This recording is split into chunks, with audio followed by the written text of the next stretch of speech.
welcome to Thriving Rockstar with Alex Rakin. Today's guest is Adrienne Cowan. How are you? I'm doing all right. How about you? I'm well. I'm well.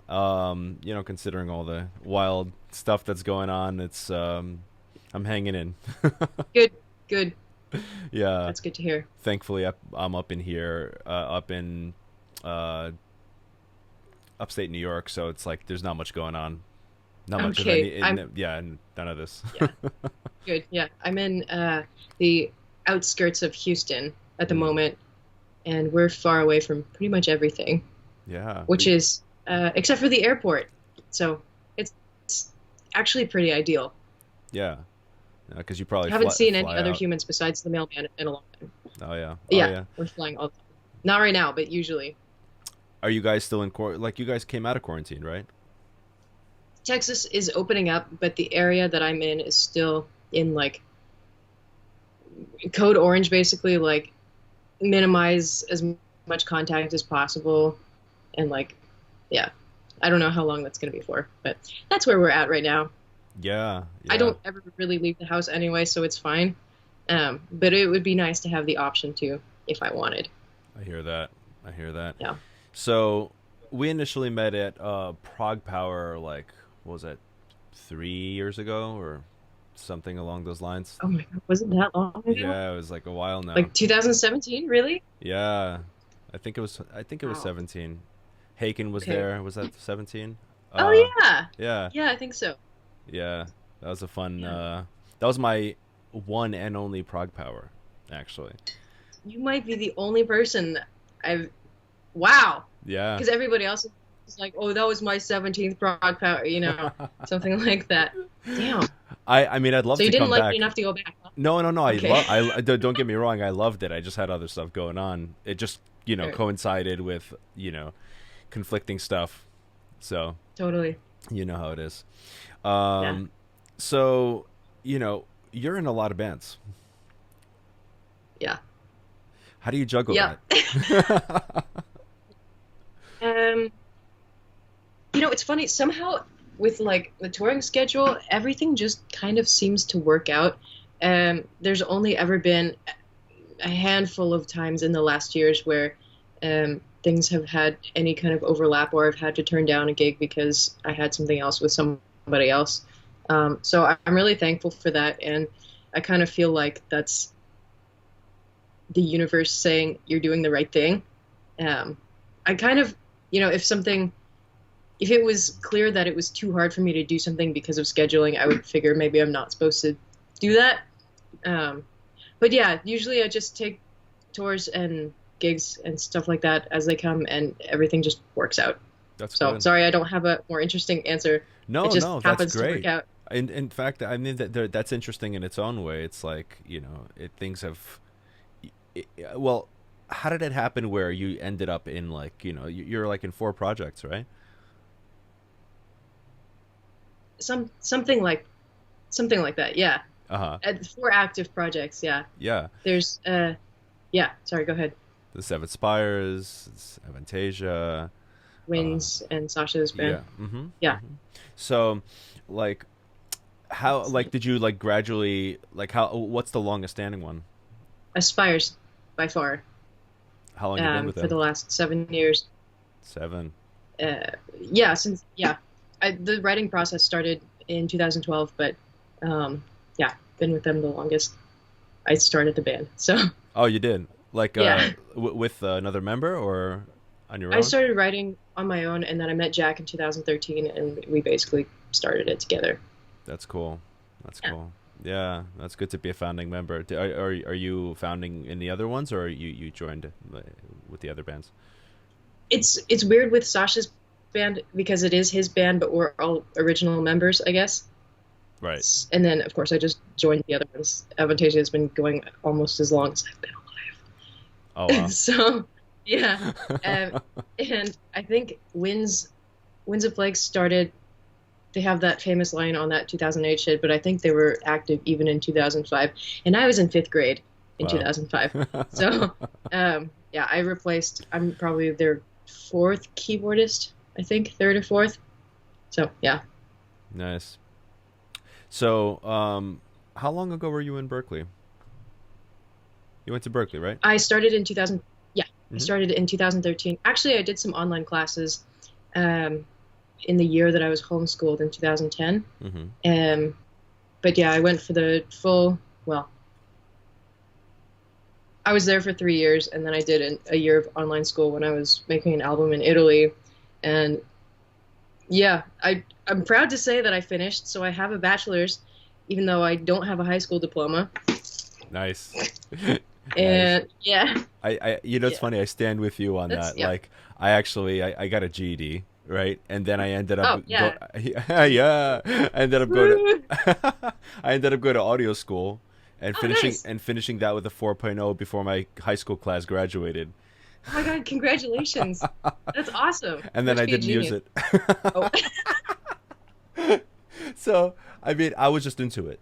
You know how I yeah. did it? Like, I basically went every day I was coming home from class because it was like a commute, right? It was in the city and I was in Brooklyn, and I basically I would just study the stuff on the train, and then when I got home, I I was excited and I called my friend who was into this kind of stuff but couldn't afford to go to the school like that, right? And so I would just tell him everything I learned that day, Oh, every day. that's so nice. And that's how I got a 4.0 because like when you teach something, Yeah. you know, It immediately goes into that's wow, great idea. and you give Oh, an I bet your education to friend loved somebody that else. too. Yeah, yeah, he appreciated Hmm. it. Yeah. Good for you. He That's really I ended up like starting a studio, and that was like my assistant engineer mhm. at the beginning, and then Wow. I dropped the whole thing and went back to school for music, and then finished a degree. So it's like, um, same with you. You know, we we went those routes. You know, like no high school, but then you know finish college. High school Yeah. is like they force you to learn all this stuff that you really don't care about. That's Yep. where I was at. Yep. And all this stupid typical high school stuff. I actually went to the equivalent of a trade school for the last 2 years of high school. I was in Hmm. England at the time. Um, I guess they call it sixth form there. So I went to a music school there, and I got a national diploma in vocal performance and a higher national diploma in um, songwriting and artistic development because I'm a fucking nerd. Um, but yeah, it's the same thing. Like, who don't really care about the high school degree? Would rather just learn the things that I'm gonna need to know. Would have Yeah, been nice to learn, like how to do my taxes or something. But yeah. here we are. You know, it's interesting. I've mentioned this, I think, in the past interview that like you know our education system like needs reform, right? I'm not going to go down that whole rabbit hole, but just to say like there's certain things like you said, doing your taxes. You know, how about Learning how to cook, all I can make is potatoes and like breakfast food, right? And maybe like stir fry with like chopped chicken. all right? Do you know how many times I've eaten that?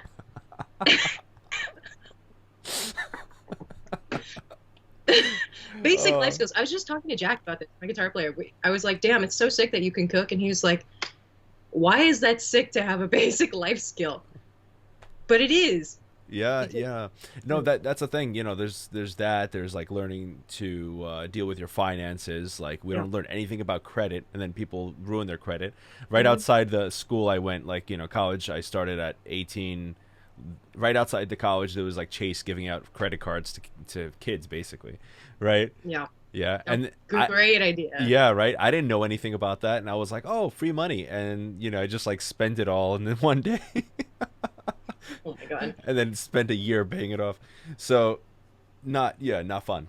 Um, these things should be taught in school, or I agree. we can teach ourselves YouTube and books online and stuff like that. I think self education is important. Yes. But you have to be the type of person that would seek that out. Yeah, And not everyone is, unfortunately. yeah, That's okay. yeah. That you know, I just actually wrote an ebook.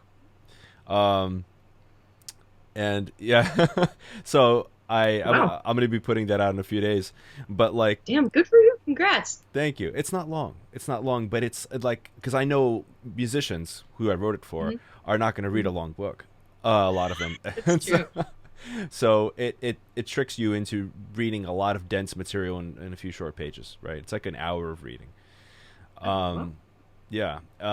But yeah, no, the whole tenet of it is just like, okay, like, what musicians need to get into to, to be productive, to be healthy, to, just cover the whole gamut of life, balance themselves a little bit, because we tend to spend all our time, you know, in the music thing, and then, like, we don't have time for, developing other key skills, and it actually, it's to our detriment, because, like, you could be, if you're poorly dealing with finances, you're poorly dealing with, like, health things, then it's like you're, let's say you're really developing yourself musically, right? Or even maybe you even spend some time with the marketing aspect so you can actually get yourself out there, but then you have a short-lived career, and then you have health problems, and then you have financial problems, and yeah.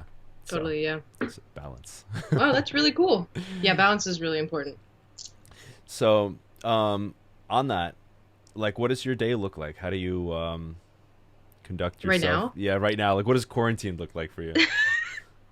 the first month, I binge ate and drank, and played a lot of video games, I can imagine. like a lot, like an embarrassing amount. Like I haven't spent that much time playing video games since I was like, a kid on summer break. Wow. um, we had just come home from our tour with Insomnium getting canceled after the first show, so we were just super bummed and like, what's gonna happen? Same as everybody, Right. work gets canceled. What the fuck are you supposed to do? But after that, I was like, all right, I'm tired of like laying here on the ground, like feeling sad, feeling like a waste of space, getting fat. Like I hate it. So now, my friend Kaio, who plays with Chris in Vital Remains, he's a guitar player and he's also super into bodybuilding, and he wanted to be a nutritionist as well, but he went to Berklee instead. Who is that? Why? I don't know. My friend Kaio, Yeah. he's the one who made a workout and diet plan for me. Mm. So now every morning I wake up at 3 p.m. every morning, have a protein and carby breakfast, and then do a workout. It's usually, I have a 4-day cycle, which every day includes cardio, and 3 of the 4 days also include lifting. So I do the workout, and then I have a shake, and then I shower, and then I eat again. And then I think about like working on album 3, which is what we've been doing for the last months. And then we eat again after that and work some more and eat a little snack and then take it easy. And then by the time I go to bed, it's like 6 in the morning. So that's my day. Interesting. So, I had one other guest on here, Rusty Cooley. Okay. You know Rusty? Of course, yeah. Yeah. He's also a night owl. So how long have you been on that kind of schedule? I've really preferred being a night owl since I was in middle school, like 13 maybe. Mm-hmm. I always liked the night hours. Mm-hmm. There's a certain clarity of mind that I get from no one else being awake. There's no distractions. Everything's quiet. The air has this like amazing energy. I don't know. I love it. Anytime I can allow myself to be on it, that's what I'll do. And if I have to like get up for an 11 a.m. appointment, I'm like, oh my God, should I stay up all night, or like, what am I gonna do? Yeah, if I'm staying up till 6 a.m., I'm in a bad place usually, but Fair enough. Yeah. yeah. But I mean, it's you can have those hours at the end of your day or at the beginning of your day, as far as I see it, right? So there's people getting up, like, you know what, Wyatt Stav, this guy I interviewed, he, for a while, he woke up at 2 a.m. Actually, before that, he Why? woke up at midnight. And get this. So before his YouTube channel blew up, he woke up like around 2 a.m. and he would get all of his work done because, 2 a.m. is a quiet hour. Just same reason you stay up. He'll just get up early. And then he went to work from 8 a.m. to 4 p.m. like just stock boy job, right? And then he would go to bed at like, I don't know, 7 or something like that. It's remarkable. Yeah. But I guess yeah. honestly it makes sense because Yeah. a lot of my friends who have had day jobs who are also musicians will get home and they'll be like, I don't want to fucking work on my project anymore. Like, I just want to sit in front of the couch and like be a vegetable. Right. So it's actually, now that you've explained it like that, it is really smart that he got up at 2, Yeah. even though that sounds horrible. But if you get used to it, and honestly, I commend the sacrifice. I mean, he did that like 5-6 days a week, and he did that for a while, and then he blew up his YouTube channel while having like a full-time, job, So more power to Wow. them. Yeah. Yeah, respect. That's incredible. So yeah, that's your bodybuilding routine's interesting, right? It sounds very bro. It is. It's super. I'm drinking 3 protein shakes a day. I am tiny, and I've never. Okay, I've been unathletic my entire life. Um, Last year when I was part of it's like also since I'm allergic to alliums, which include all forms of onion and garlic. Um, I love food, but I'm like allergic to most things Oh no. because most things have garlic and onion in it. So for most of my life, I just didn't eat enough protein because I knew that it was going to make me feel bad. Mm. So now I'm literally eating 140 grams of protein a day, um, which is ridiculous. You eat more than me, and I lift. Like, there's different philosophies as far as like the amount of protein to get. As far as I'm concerned, you don't really need that much more than 0.7 grams per pound of body weight. But you know, the different strokes for different folks. But also, if you're like really trying to gain and you're trying to be in the maximum, I guess, nitrogen, positive nitrogen balance, then that's gonna do it. That's gonna do it. Yeah, So how long have you been doing I that? have no idea. Oh, just over 2 months. Mm. Honestly, I have no idea what I'm doing. I'm just following Kaio's thing, um, and feeling sad that I'm not eating more carbs right now. This month is like, so for the last 2 months, it's been about, the first month was getting in the habit of working out every day. The second month was, putting on more muscle and eating way more protein. And this month we're cutting. So less carbs for me, sadly, Yeah. because my mom has been making sourdough basically every day. And Oh, she's an amazing cook. And I love bread.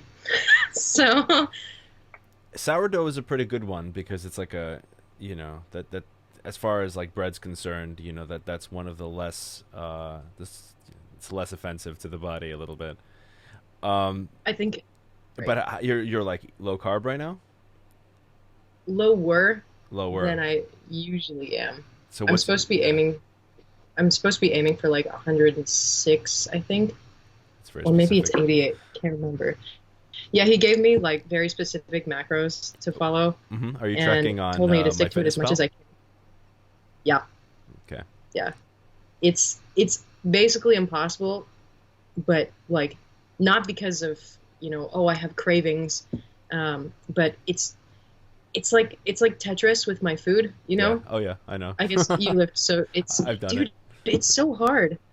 And like Jack started tracking his macros as well, so it's easier now that somebody else is doing it with me. But Hmm. man, like I know there are services that will like do meal plans, Meal meal prep. preps, Yeah.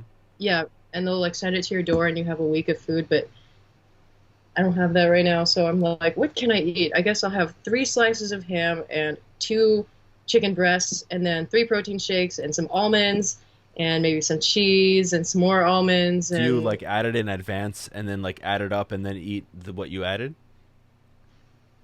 at the end of the day, for like my like last snack mini meal, Okay. I'll like fill in the gaps Okay. basically. So what I did was like Yeah. I did kind of the opposite. I would like I knew the ingredients I had and the macros I needed to hit, and so then I would just like plan my meals. Like I'm like, okay, I kind of like, and I would eat things I like to eat, but I would just Mhm. kind of change the proportions of things. Like okay, more cheese, more this, that, whatever, and then it would just add up to what I wanted it to be, and then That's I really would eat the smart. food, right? And then I would just cook those things and use those ingredients in those proportions, and it works.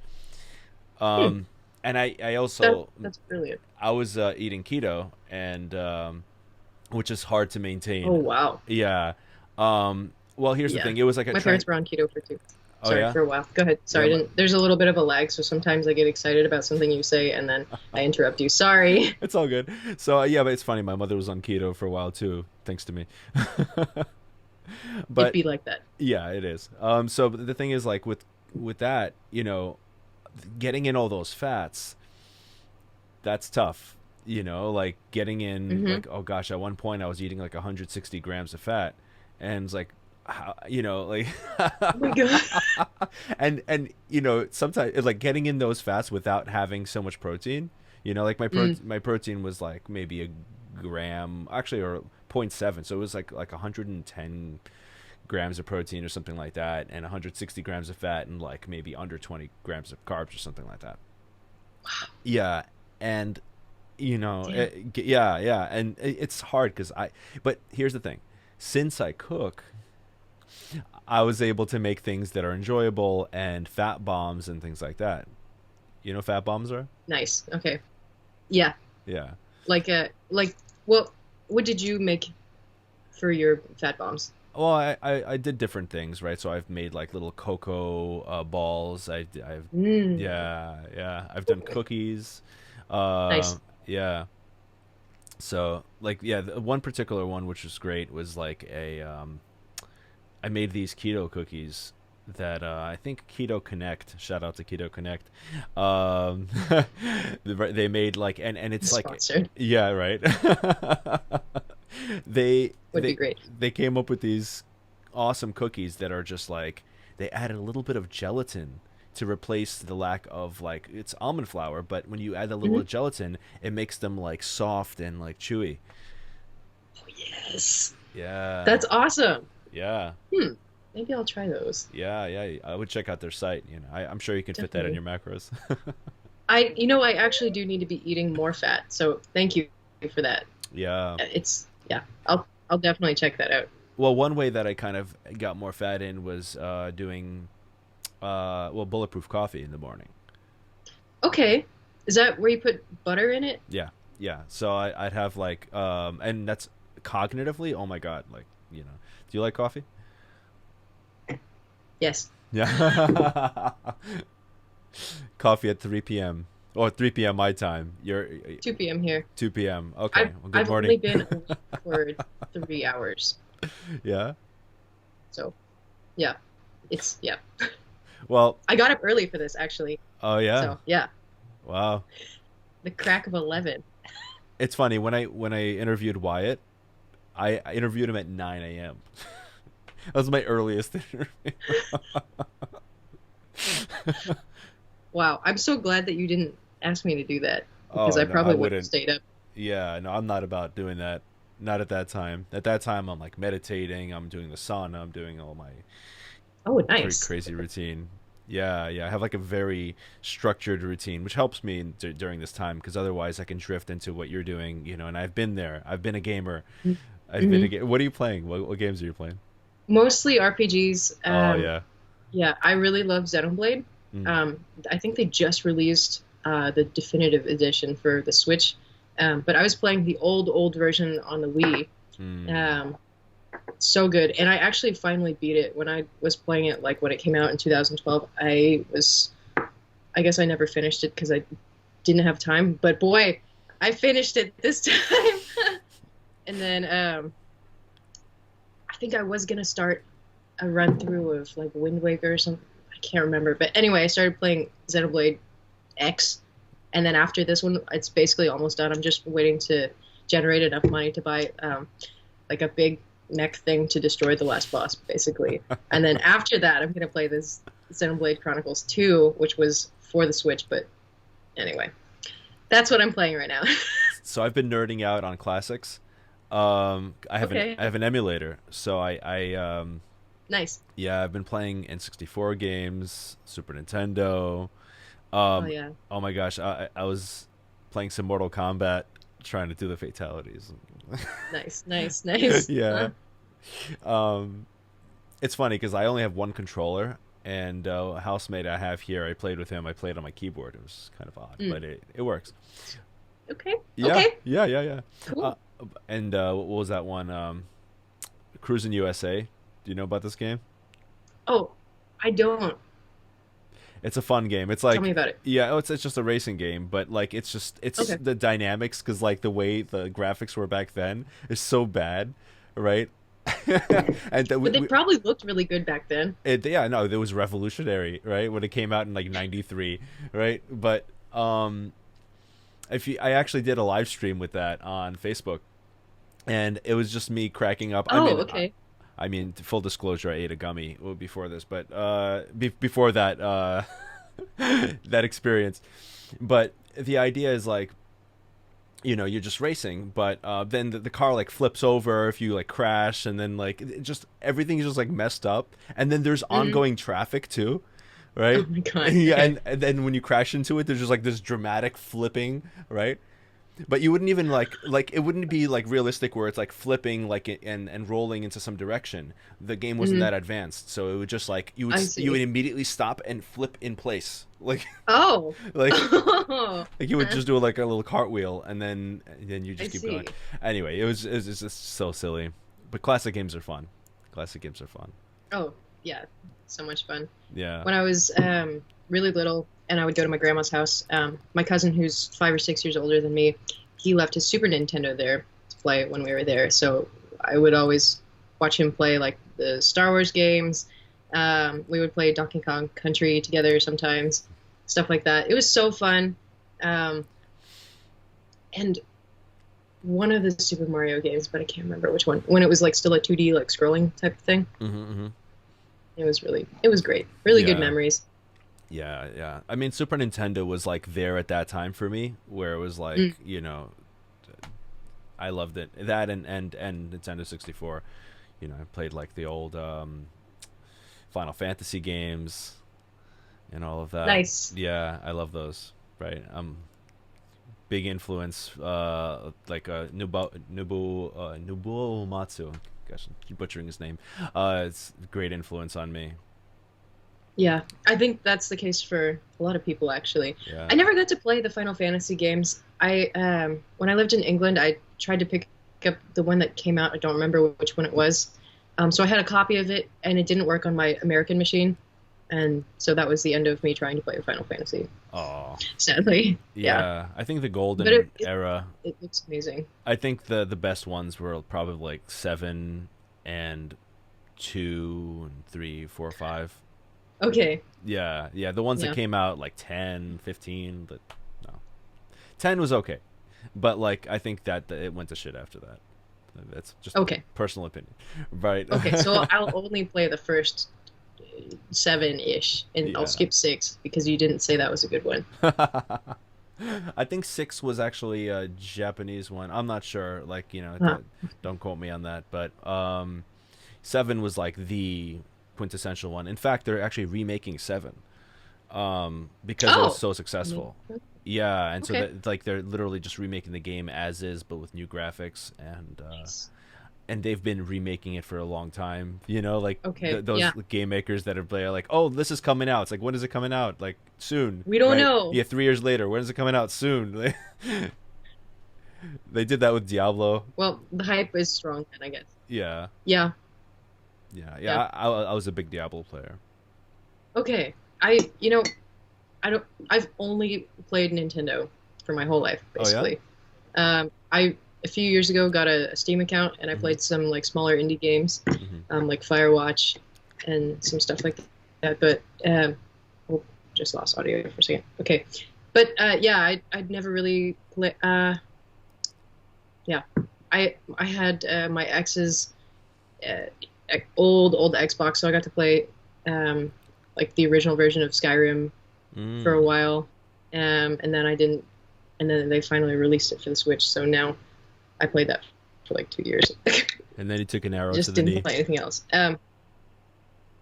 You know what? I actually the problem with the Switch version is that I discovered the Vampire Castle by accident, Uh right? huh. So after I started unlocking that like quest chain or whatever, every time I wanted to go in the damn castle, I had to use the hack where you put the wooden plate on the gate and then you like whirlwind spirit through the plate and that gets you through the gate. Otherwise, they don't let you in. It's stupid and it took so long. And you have to steal the plate. And some people will like go and pillage Whiterun, for example, and that's not my style because if I do something bad in a video game, I feel really bad. You actually feel the moral Like, weight. you want me to kill the cripple?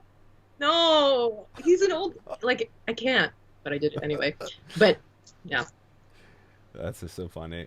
It's so interesting how like we grew up with video games, and like you would never think in the '90s, and even in the 2000s early, like you wouldn't think that people would be making serious money playing video games. You would think like, oh my That's god, like yeah. this is like a major waste of time. Like that's what parents thought that, and kids were like, I don't care, but they would never think that it would lead there. But then they kept playing, and then suddenly Twitch and all this stuff Yeah. emerged. So Yeah. There was a point in my childhood where I thought it would be really cool to be a video game tester because I love to play video games and thought that would be the only way that I could make money doing right, it. yeah, Got lost somehow and ended up yelling at people for a living. But you would be sick to yeah. to make money like being the like vampire dark elf I've in seen, Skyrim. yeah, like my friend sent me a video of this guy just streaming, like just playing through Zelda: Link to the Past, Super Nintendo. I love that game, and great music, great music. The whole series, great Yeah, music, except yeah. for Breath of the Wild. I think it's Koji Kondo who wrote that. Okay, Yeah, I wouldn't know. I think it's the same guy who wrote, if I'm not mistaken, Mario stuff. Maybe. Oh wow. Okay, well, good for him. He's Yeah, great then. yeah, yeah, yeah. He did all right. I did a Mario cover recently on a Mario song cover on YouTube. I started a new YouTube channel because like the one that I had, I just sort of transitioned it over to the show, and then I sort of Okay, started a separate one for like separate stuff. So because it was confusing having all the content on one channel. totally Um, makes sense. that's I'm a violator of that social media rule of just having too much going on in one place. Because I'm just interested in this and then that and then that, and it's like Yes. and I still do that. If people look at my channel, it's like I post like quotes, and then I post stuff from this show, and then I post guitar videos, you know and then I post travel things. It's just it yeah, I try to make it look And, organized at least. but I think it's good to have a variety of content because, um, one, it shows like a certain amount of humanness, Hmm. and two, I think it can be interesting to diversify the brand a little bit so that people can kind of see more than just more than just the show, for example. Mm-hmm. Yeah, That's that's my opinion, but maybe you yeah. don't agree. Well, here's the thing. Yes, but eventually, here's for my analysis. Like, and I've spoken to friends that have like strong social media accounts and stuff like that, and just understanding of that kind of world. It's good to start niche, and then once you build an audience, then you can start to sort of branch out a little bit, right? But if you start Okay, that makes sense. diverse, then it's hard to get a following Hmm. because people are confused. They don't know what your content is. Yes. I Okay, yeah. that totally makes sense. Hmm. Right. Yeah, to Well, establish like something that they can expect regularly. right. And I just couldn't help myself, and but I did start a separate channel, like in for the show, because it deserves its own place. Um, but as far as like the other stuff, it's just still kind of all lives there, and of course the band is a band, had they have their own uh Yeah, thing. yes, definitely has to have its own thing. Yeah, but I guess you are a brand, and you know you are a brand, and you post what you do. So, and Instagram is one of those kind of places that you could post a variety of content, because it's just I like, this is what I'm doing. Yeah, and with Spires, for example, everything that we do from oh, sorry, we lost audio. Okay, sorry. Specifically with Spires, everything that we do in terms of marketing and image and the song content and stuff, like everything's so close to my heart. So it's easy for me to just put stuff out and oh, magically it's on brand. Like I have a brocade accent wall Mm. and like I don't know, it's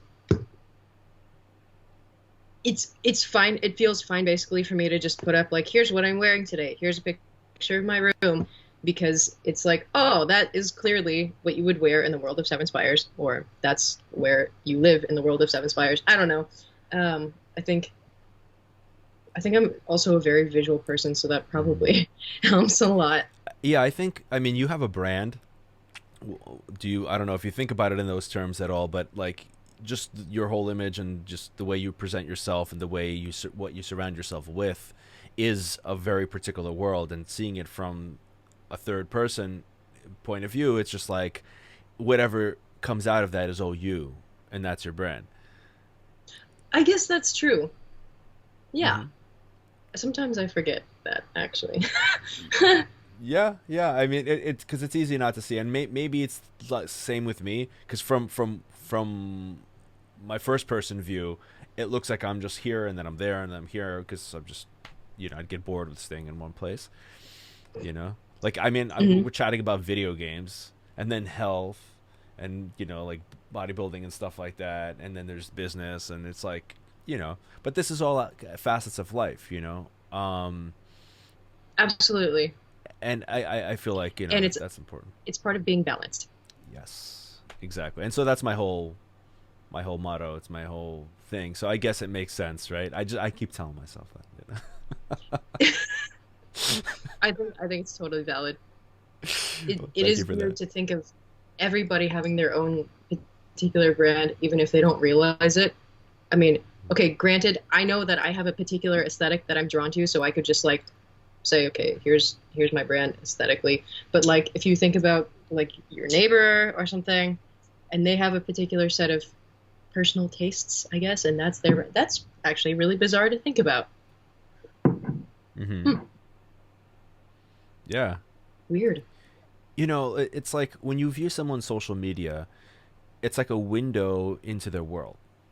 Totally. Yeah. And it could either be something that they've sort of like manufactured to look a certain way or to present a certain aspect, right? Hmm. Especially if they're a business and they're like targeting a very specific thing, like a page that's just dedicated to this one thing, right? Or if it's a Hmm. person, and then that person is a world unto themselves, and all the things that they represent, right? Yes. Like, Yeah. like Sorry, go ahead. I keep seeing an ad for this jaw exercise tool. I don't know if you've seen it, the jaw exercise.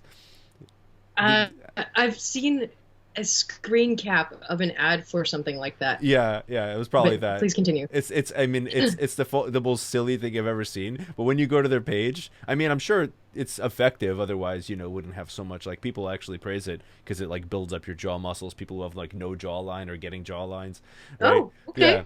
So like I'm not sponsoring them or whatever, but like, and I have never used it. But my whole point is that like it looks so silly, and then I go to their page, but their page is very cohesive, So right? it actually makes sense in context. Well, yeah, because you enter that world when you go to their page, and it's Hmm. just like, oh, everyone's using this thing, and then these health benefits of that, and it's like when a business does like blog posts and stuff. They'll like Hmm. blog about things similar to their business, and it all sort of promotes the idea. You know. I see. Yeah, totally. That's interesting. I never thought because I'm like with storytelling, I'm super into world building, and I've always wondered like how can I um like add to that aspect, especially with the concept albums that we write with Hmm. Spires. But I guess I mean I could use social media for that more, but Yeah. it's hard because with Instagram, for example, do I want to promote the storytelling part or do I want to promote the fact that we're a rock band? You know what I mean? Do you want to see pictures of cables or do you want to see pictures of the outfits or do you want to like Mm. do you want me to draw for you what the underworld looks like? You know, Right. it's Well, weird. I mean, it could be a kind of a mixture of those things, right? And I don't think it would be confused, but I think there's some real power to that if you like had like this whole image and you're taking people on a journey. It's like Hmm. yeah, especially people who, I mean, I do concept albums as well, and I can't wait to release. We also have a third record in the works, and at the end of the works, for those listening who are patiently waiting. But it's yeah, it's concept, and and we have this whole image kind of thing that, that's going on with it, and and you play into that, and maybe you post stuff related to that concept, and it's maybe just mysterious, and you keep people in suspense, and that they follow you because they want that experience, right? And if you're trying to give them an experience of that album, it could be like a whole thing. I remember bands used to do this thing, like with early, well, let's say 10 years ago, right? Earlier websites, where they got, it's funny because websites got like really elaborate, and then they got simple again. Did you notice that? Yep. Yeah. Yes, I did. They went from like really cheesy, like black background and like neon colors, like, early MySpace kind of stuff, right? To like these like really crazy Flash websites that, like, they load up and then they do all these crazy things, to like going back to just like a simple like box. I never liked the elaborate Flash things because it just takes so fucking long to load. Oh yeah. And then you never know if it's gonna work. And then, like, does it work on mobile? I don't know. Is there a picture of my face that's like stretched horizontally on the mobile version? I don't want that. Nobody wants that. It's like, it's kind of like late 90s, early 2000s music videos, it's just like where this, the inside looks like a cheese grater. Yeah. With like all the holes and stuff. Yeah. Yeah. So what's interesting is like the way that they did that. Well, the way that bands like had a whole image going for every album, they would rebuild the website, and it was, yeah. You notice that, right? So they would like, and I think that's still a thing, but it's just less crazy looking, right? And like, there's more of like a solid, because it's annoying when you go to a website, you don't, how do I even navigate this? Like, it's like, where's the menu? It's like pops up like this, like yeah. It just like starts bubbling out, and it like, oh my god, please don't. Where's music? Right? I just want to know your tour dates. Yeah. So but the one cool thing they did is that they drew people into an image. They drew people into this, like, this whole like image of every album. Every album was like this like whole well, I don't have a better word than image right now. But it had its own kind of like visual identity. Exactly. Thank you. So that's like I remember I was a fan in my late teens of Manson. Okay. Yeah. I loved My Chemical Romance, since we're just saying things like this. Yeah. Right. So this is the confession booth thing. Yep. And Manson was so wild with his like image, and the way he made his whole thing, from Antichrist Superstar to like, like the whole Dope Show thing, just, I'm sorry, Dope Show. That was Mechanical Animals, like, where he wore that like bodysuit with the tits and like, Oh yeah. Yeah. With the two different eyes. He did that eye thing a lot. But like, he had a consistency as an artist throughout all of it, right? And this undertone.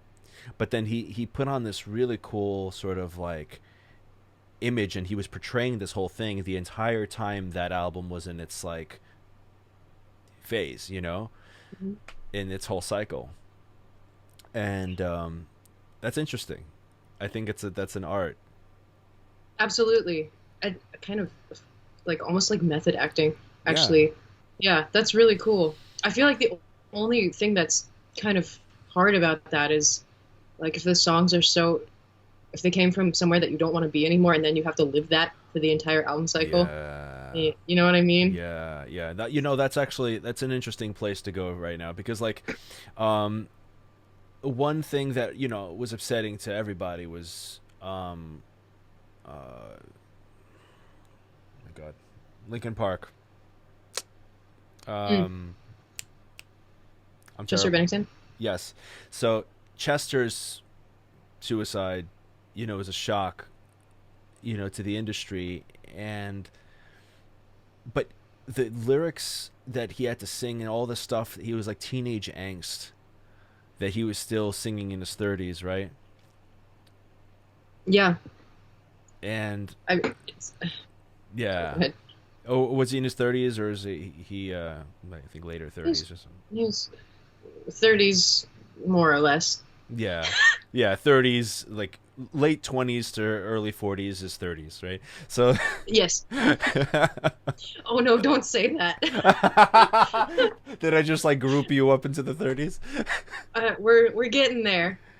Oh, I you don't like it. get you get wiser.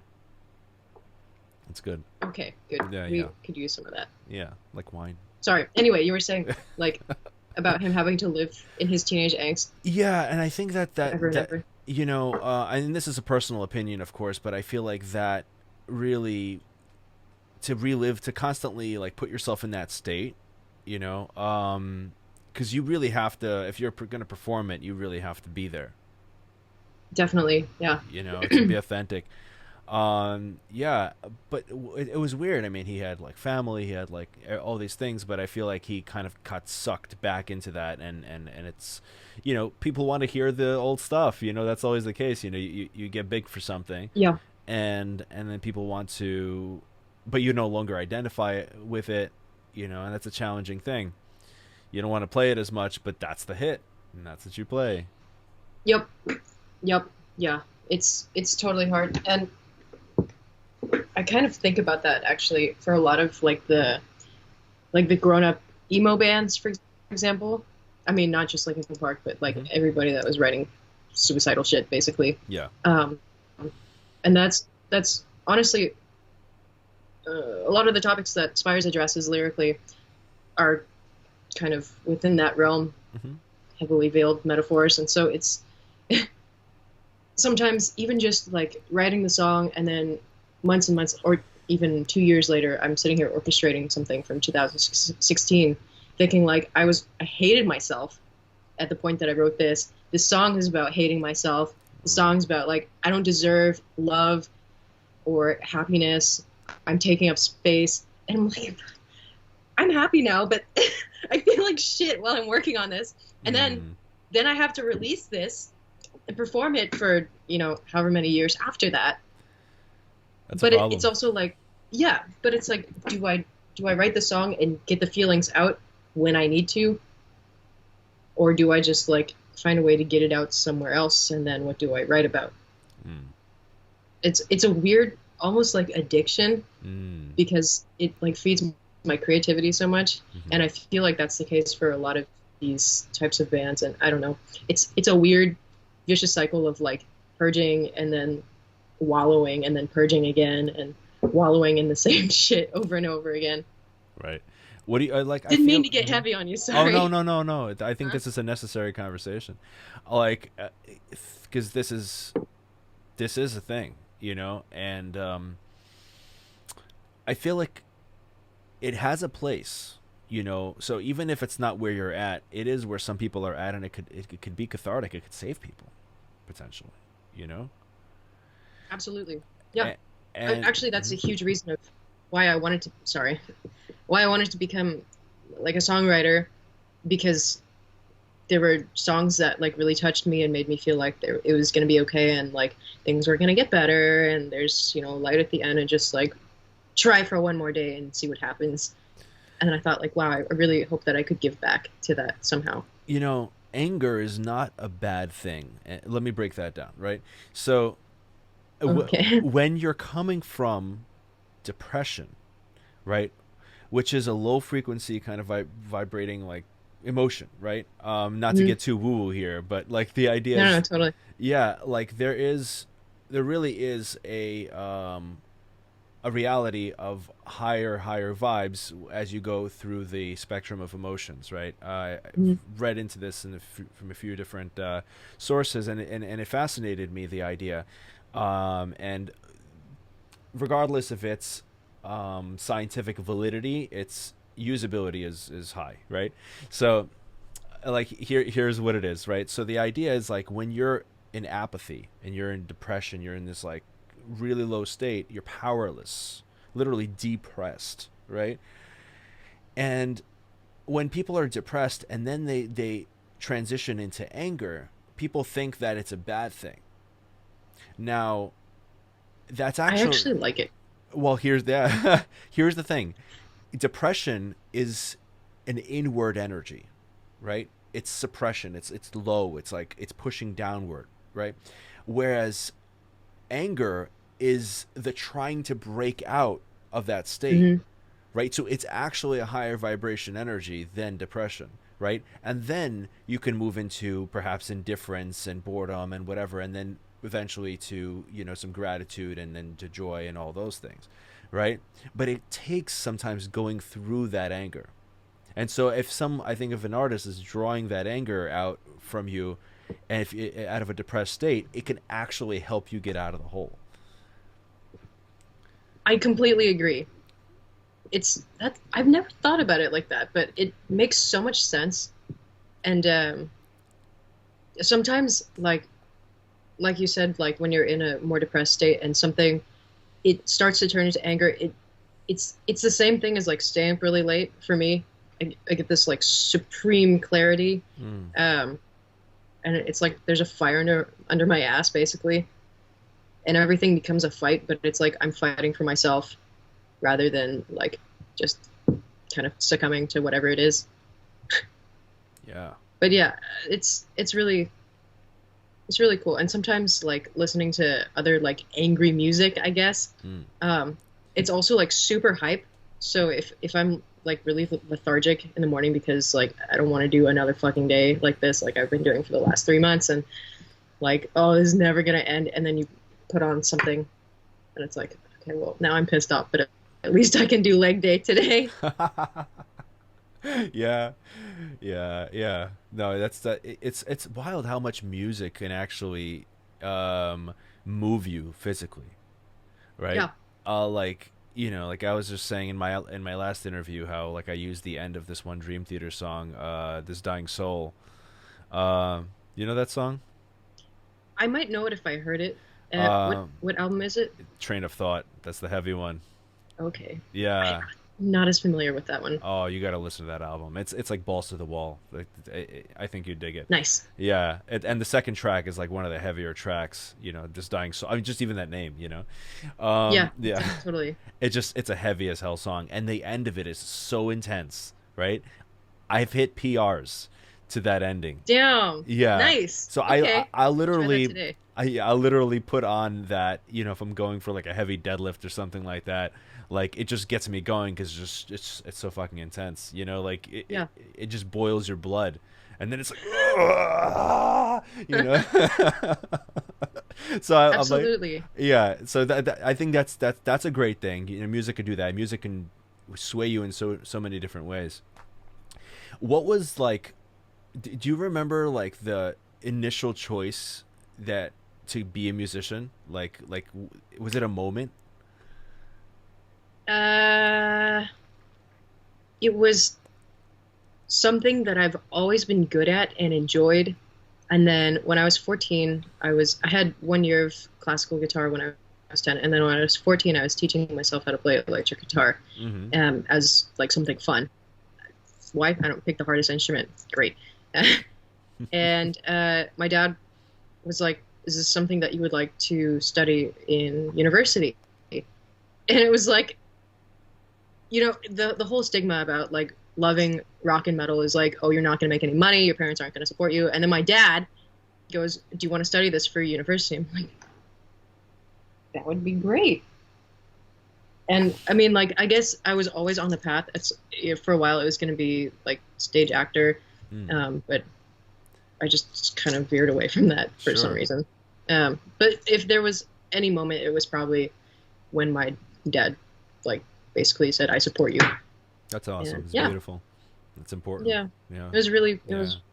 He was a DJ, and my mom was also really wanted to be an artist. Oh. She has a degree in graphic design, but I mean, she's an artist in every media, and she is the one who told me like it's cool to be different than everybody else. And so That's I think beautiful. both of them are extremely creative, and we're like, you have this chance, so you should go for it. That's So, great. That's great. You know, yeah, the importance of supportive families like can't be understated. You know. absolutely, yeah. Yeah. Are your parents together? But yeah, yeah, Yeah, that's this great. whole time, I think they're Awesome. going on 30 something years. I Wonderful. think Mm-hmm. it's beautiful. Yeah. even though they've been extremely supportive, and nobody in my family has ever been like, "Whoa, you're silly rock band." Like everybody's been like, "Good job, go for it." But despite that, there's still like this stigma around being like Yeah. a metal musician professionally. Like I still put on a lot of pressure on myself to be like, you have to succeed, otherwise you will perpetuate the stereotype. Yeah. And no one has ever made me feel like I'm not going to make it, but except for myself.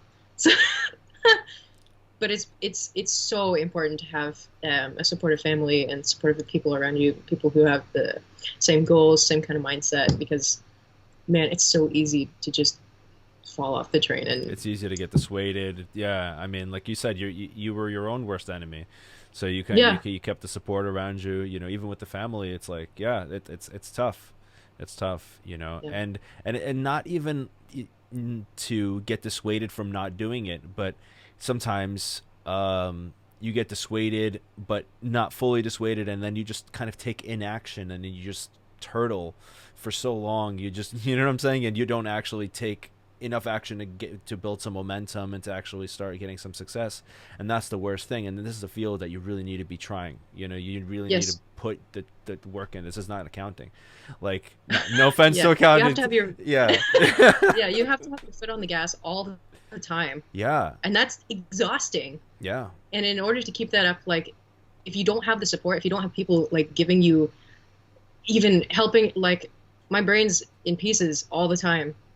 Yeah. And sometimes even if it's something as simple as like if I forgot my clothes in the dryer and like I go into the living room and I see my mom has folded them for me, I'm like, oh my God, I forgot I have to be a human. And it just means so much to me because I spend all my energy, orchestrating or something.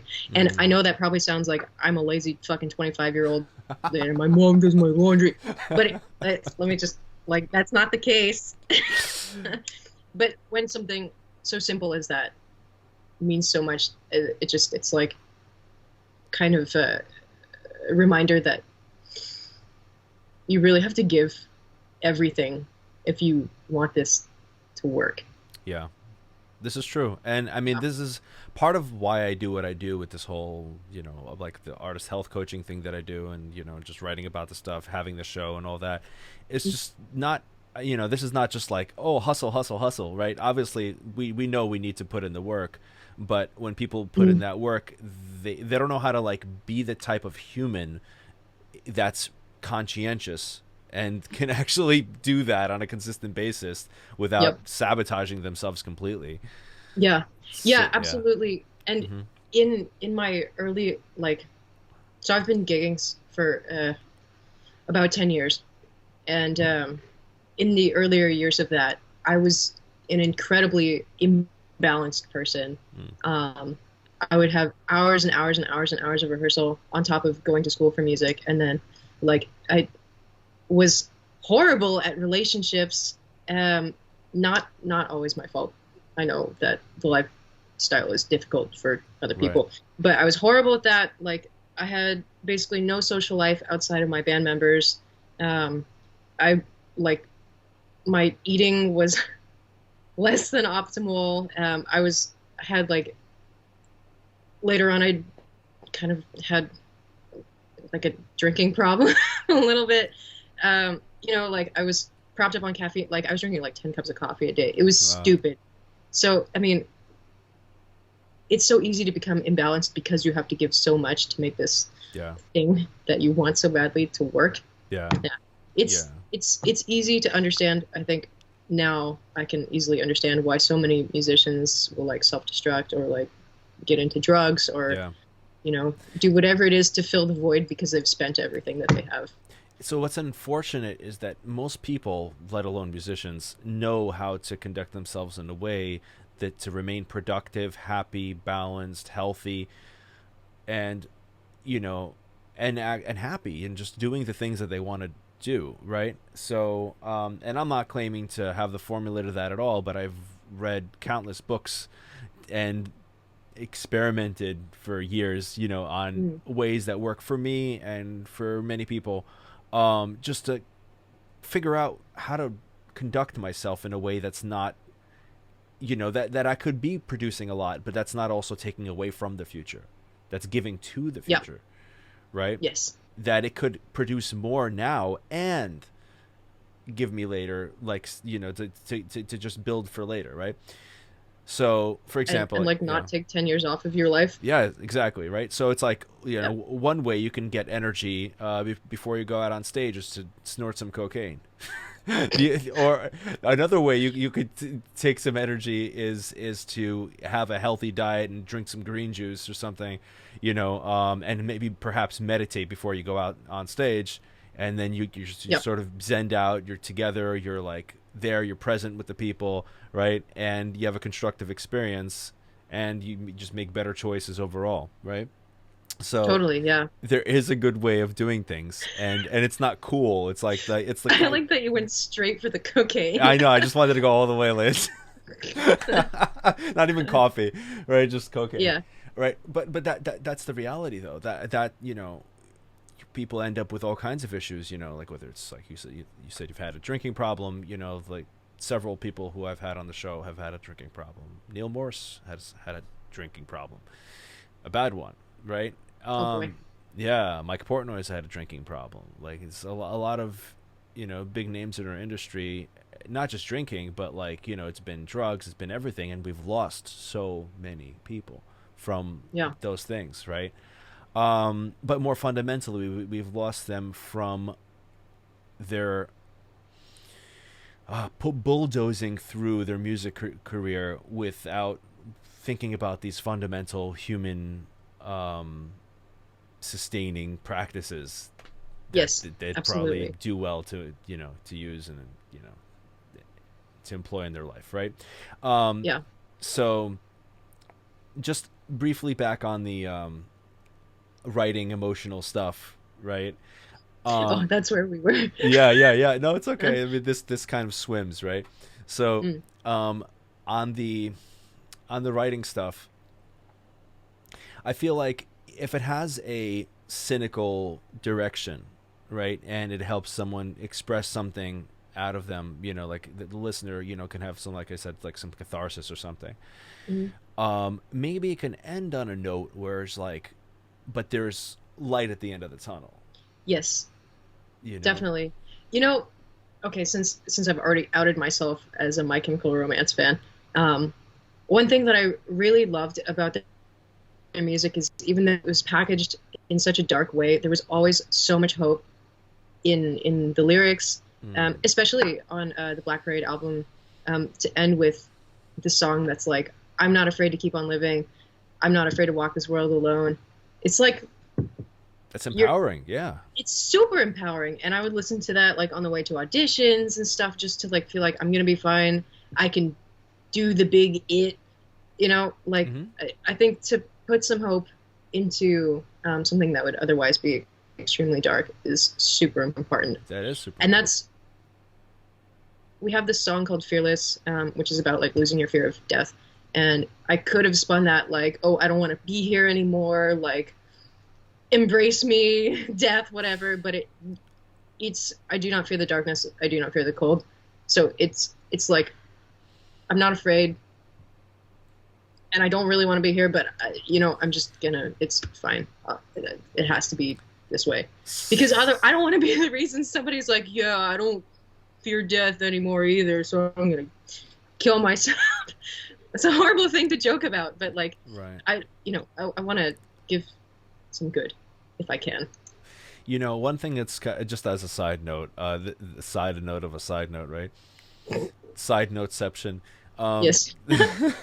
There, I don't think people could be one thing that's just a pervasive thing right now is that like you'll say something and then people who follow you will interpret it or have some kind of like wicked interpretation, especially if you have like thousands or millions of followers, and then some people or even some organized group or something supports you, but you don't know and you don't care, you just put out content, right? Mm-hmm. And it's like I don't think we ought to be responsible for how our content is interpreted, right? We have an intention with it, right? And then Yeah. there's just people out there that will take it and unfortunately do with it what isn't intended, and the larger your audience, the more that's a statistical probability. Yeah, yeah, that's true. You know, like, and Yeah. it's an ugly thing, but I mean, you can interpret the most positive thing horribly. You know, someone can. Yes, You know, absolutely. and I'm that's sure yeah, someone will yeah. too. Listen, 1 in 1,000 people, right? That's a very few people. But then when it's Mhm. like when you have 1 million followers, that's what? That's 1,000 people. Well, no, it's 100 people, right? 100,000. 100. What are Math. they? Yeah, It's no, 100,000 no, people. no. So No, no. I'm stupid. It's a Sorry. hundred. It's okay. It's all right. Math isn't a strong suit of mine or yours. It's 100 people. I can I think. count to Yeah, 4. Okay. 1,000 times 1,000 million, right? So, um, Yes. Okay. Yeah. oh wait, so it's 1,000 then. Wait. Yeah. Yes. It's 1,000 people, That's 1,000 people who are gonna say she said something nice, but it was really bad, right? and she's racist or Right, something. I don't or know. something like that. Yeah. Oh God. Like it can. So I mean, it can go in any direction, you know. And that's an important thing. And I think once you start to go out and be like, no, I'm not this, I'm not that, I'm not this. It's like all you're doing is just like, you know, you're putting fuel Mhm. to it. It's like replying back to haters in the comments section. Exactly. Exactly. Yeah, Right. I'm sure you get your fair share of trolls. of course. Yeah. So how do you deal Yeah. with trolls? I feel really sad about it, Yeah. and then I tell somebody that it happened. If I tell Jack that somebody said something mean about me, he'll actually go and comment back and be like, "Here's why you're wrong."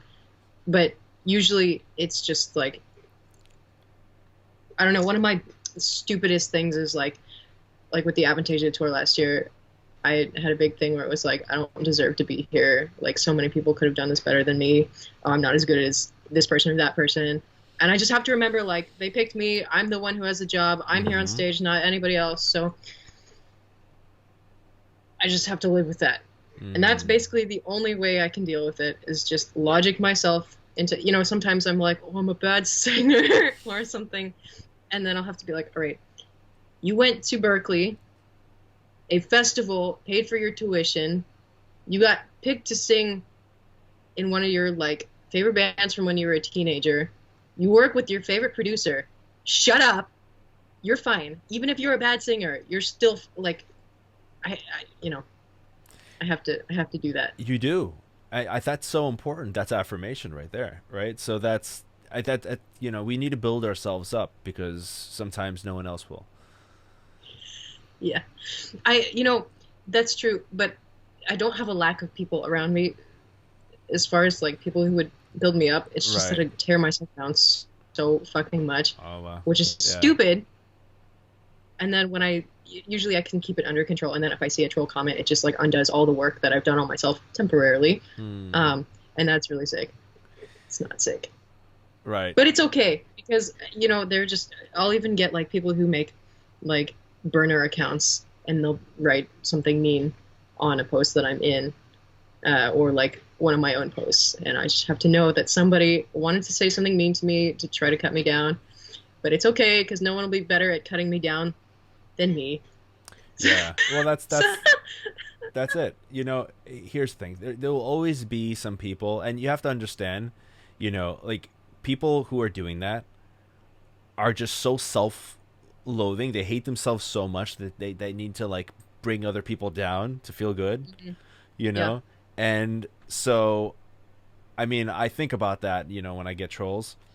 And Yeah, there, what do you? what do I do? Well, Yeah. I I actually I humor them.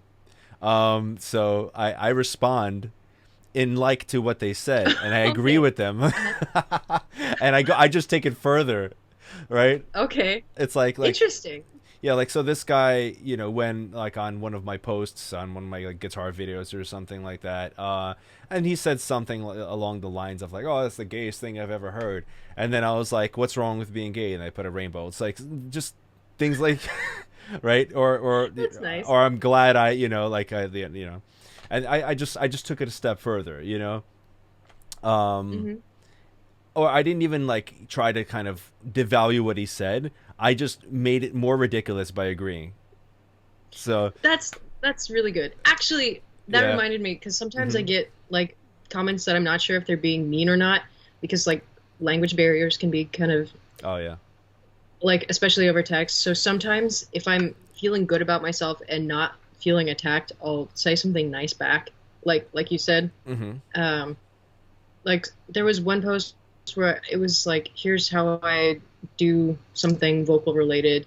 Oh, here's how I learn a scream song without like ruining my voice because I don't know the song. Right. And somebody commented like, I can do better than that. And I think they meant to say like, I know you can do better than that, but I don't really know. So I was mad, and then it was like, all right, well, if this post inspired you to um, make your own video, then great and happy practicing. That's Because awesome. Yeah. it's so hard to like not be an asshole all the time, Yeah. And like you, because okay, you have your show and you have the band and your guitar videos, and like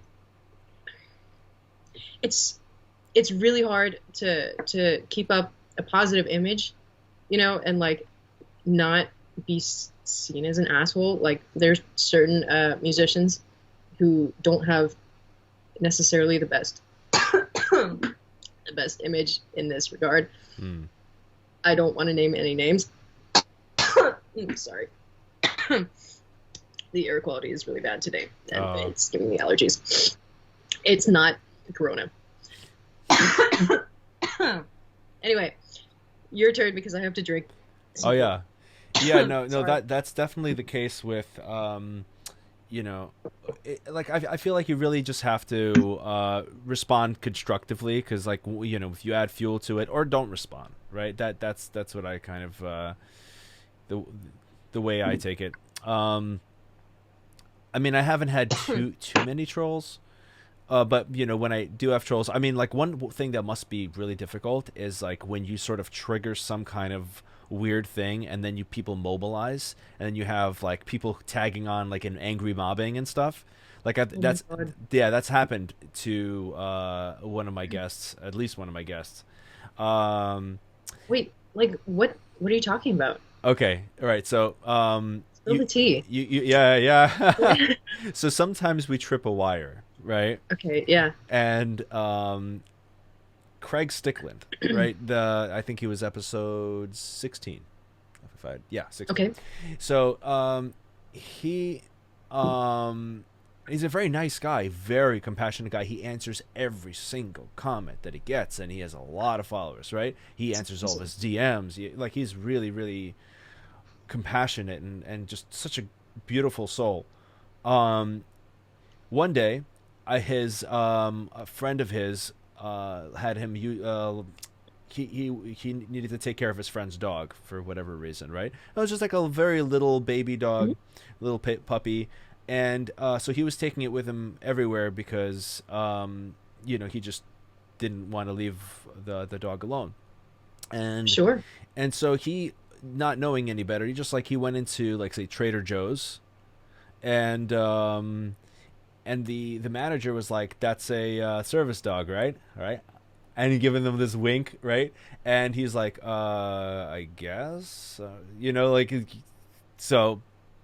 And then he Doesn't just, really know what to do. yeah, so he just went in, whatever, right? And then he posted about it on social media, and then the whole service dog owners mobilized on him and called him a Oh terrible my god. person. You're a piece of shit. You want disabled people to die. And then they just like they stormed his social media. It was like this whole like thing, they Wow. mobilized. Yeah, yeah. It was Fuck that. yeah, right.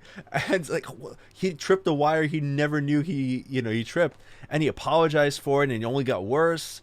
Like, it's yeah, and people were like, people are dying because of, like, they jumped to such conclusions. Can you imagine? Wow. Right? So, um yeah, and like for a few days he was like frazzled, that really, like,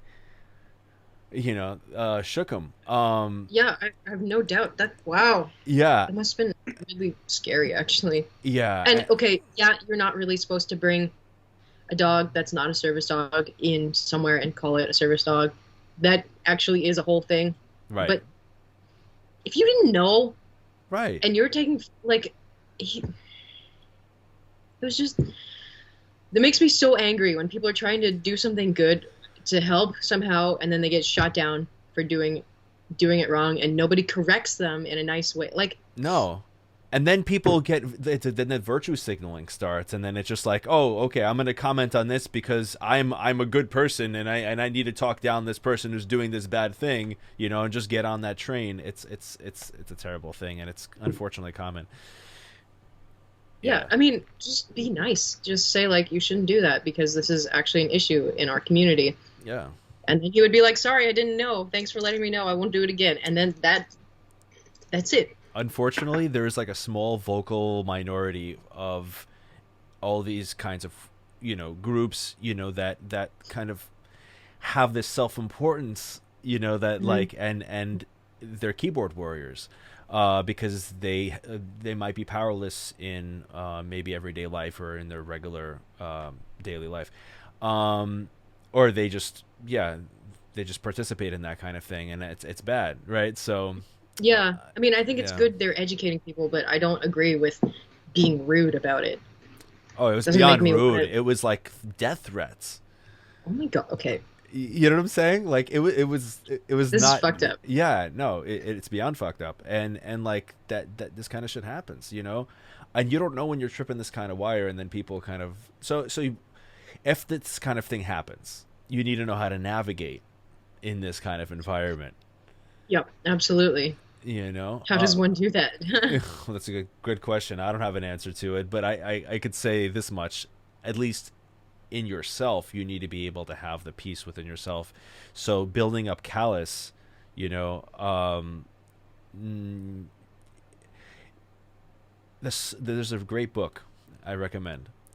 It's called The Subtle Art of Not Giving a Fuck. Right? I have seen this Yes, somewhere. Mark Manson, I believe. Okay. There's another Manson. So, but yeah, that it's a great book, and just that notion, it's almost zen, like, of just being happy from within and not from without, right? Not externally motivated, but internally driven, right? Um, and so then if somebody says something, that person doesn't have an insight. They don't know you, and you have to understand they would never say that to you in person, and these people would never Oh, say that to him in person. for sure. Yeah, Yeah. Sounds like a really good. Okay, so I need to check out that Dream Theater song. I yeah. need to check out Subtle Art of Not Giving a Fuck, and then there was one more thing that you recommended to me today. Oh, it was Final Fantasy VII. Oh yeah. Great. Yeah. That's a great game. Yeah. So, it's super important, to just be, like, at peace from within, right? And not to let those negative Hmm. comments, even, like, simple ones, kind of frazzle you too much, because they don't know you. They don't know. They're just kind of making some flat out judgment. You go to their page and they have like 20 followers and 3 posts, you know. Yeah. Um, It's that kind of thing where I have to be like, all right, if you think I suck, that's fine, yeah, but I'm on the stage and you're not. So thank you for your money. right, right. I mean, it's what's funny is, like, they're leaving negative comments, but they're engaging with your content. Yes, and that also, yeah, Yeah, yeah. helps with the algorithm. It does. Yeah. It does. No matter what they say, it helps with the algorithm, and they're actually helping you. Yeah, that's All true. right. Yeah. Thanks for your comment. Yeah. Thank you for your Yeah, feedback. thank you. Yeah. Thank you. Yeah. Yeah. Well, here's the thing. That's all right. You have to. It's basic math, right? There's going to be a bad apple in a batch, right? Sure. When I did sales, right? and this, I think this is peripherally related, right? So when I did sales, Okay. there were three types of people, right? That we were told. Well, actually, I read books on sales, like Brian Tracy's stuff and a whole bunch of other stuff. I think Brian Tracy had this philosophy which really helped me because I was a real estate agent. Okay. Oh, okay. Yeah. So just for a few years on the side until they got too involved, and I was like, I'm a musician. Right. So, Okay. right, but there was this. Okay, so there were brown apples, like rotten apples, right? Rotten apples, green apples, and red apples. Okay, so Okay. 10% of people, we called them brown apples, the rotten ones. 10% people are Okay. red apples, which are the really good ones. And then there were the green apples, the sour, right? And so the green apples were like 80%. Now, Okay. the 10% who were red apples were like, they're always bought in. They're just always there for you. They're just like, you can suck as a salesperson, but they're always going to buy into to what you have. They already want it. That you can't mess it up with them, right? They're bought it. That's okay. 10%, no matter what you do, you're not going to get to buy. You could be the perfect salesperson. You can have the perfect thing, but like they just are the way they are, and that is what it is, right? Okay. And it's just That's angry metal guy. exactly. And then 80% are going to Okay. be up to you and your skill and your what you do. So even like, and this was and I think this is good advice for musicians too in some kind of way, right? And even if your stuff is kind of like, if you're around long enough and you keep putting your material out, you're going to find those red apples enough to build an audience on, and to even build your 1,000 true fans. I believe that. If you really do what you do and you put the real effort in, you're gonna get there, right? It's just a matter of when, and you shouldn't really count the days, posts, hours, whatever. Just keep doing it. Like the whole Gary V method, I would say, right? You know Gary V? Gary. No, I know the yeah. 1,000 True Fans, but I don't know the Gary Vee thing. Oh, Gary V is a social media mogul. He's like a huge multi-million fan kind of guy who really helps with social media pages and stuff. I would follow his stuff. Okay. Yeah, really good I'll page. definitely look into that too. Cool. Yeah. So Another good one. yeah, Thanks. you're welcome. So that's but as far as like, appeasing those brown apples, it's not worth it. You'll get frustrated, and it'll actually take away from your ability to work with the green apples. I see. Okay, so Okay. focus on the green apples and the red apples, and just cut out. It's another thing I learned also in sales books. Fire your bad customers. Right? Okay. It's not worth it. So so you can fire some of your fans, and I don't think there's any shame to firing fans that are just like complete trolls. And if they've been repeatedly harassing, if it's the same guy. Oh, I just blocked them. Yeah, block that fucker. So like, Nope. like. There's this one guy on my Facebook page. He's like, no, I'm not going to describe him, but basically, like, he only likes my clean singing videos. So anytime I post anything that's about screaming, Right. he's like, who in God's name listens to this shit? And like, one time I posted another screaming video, and he just commented, ugh, or something. Like, fuck you. Right. That's a funny statement. Who I got most of my who work in because God's I name? can scream. Right. Yeah. Yeah. And okay, so this guy's like a huge fan of like wrestling or something. So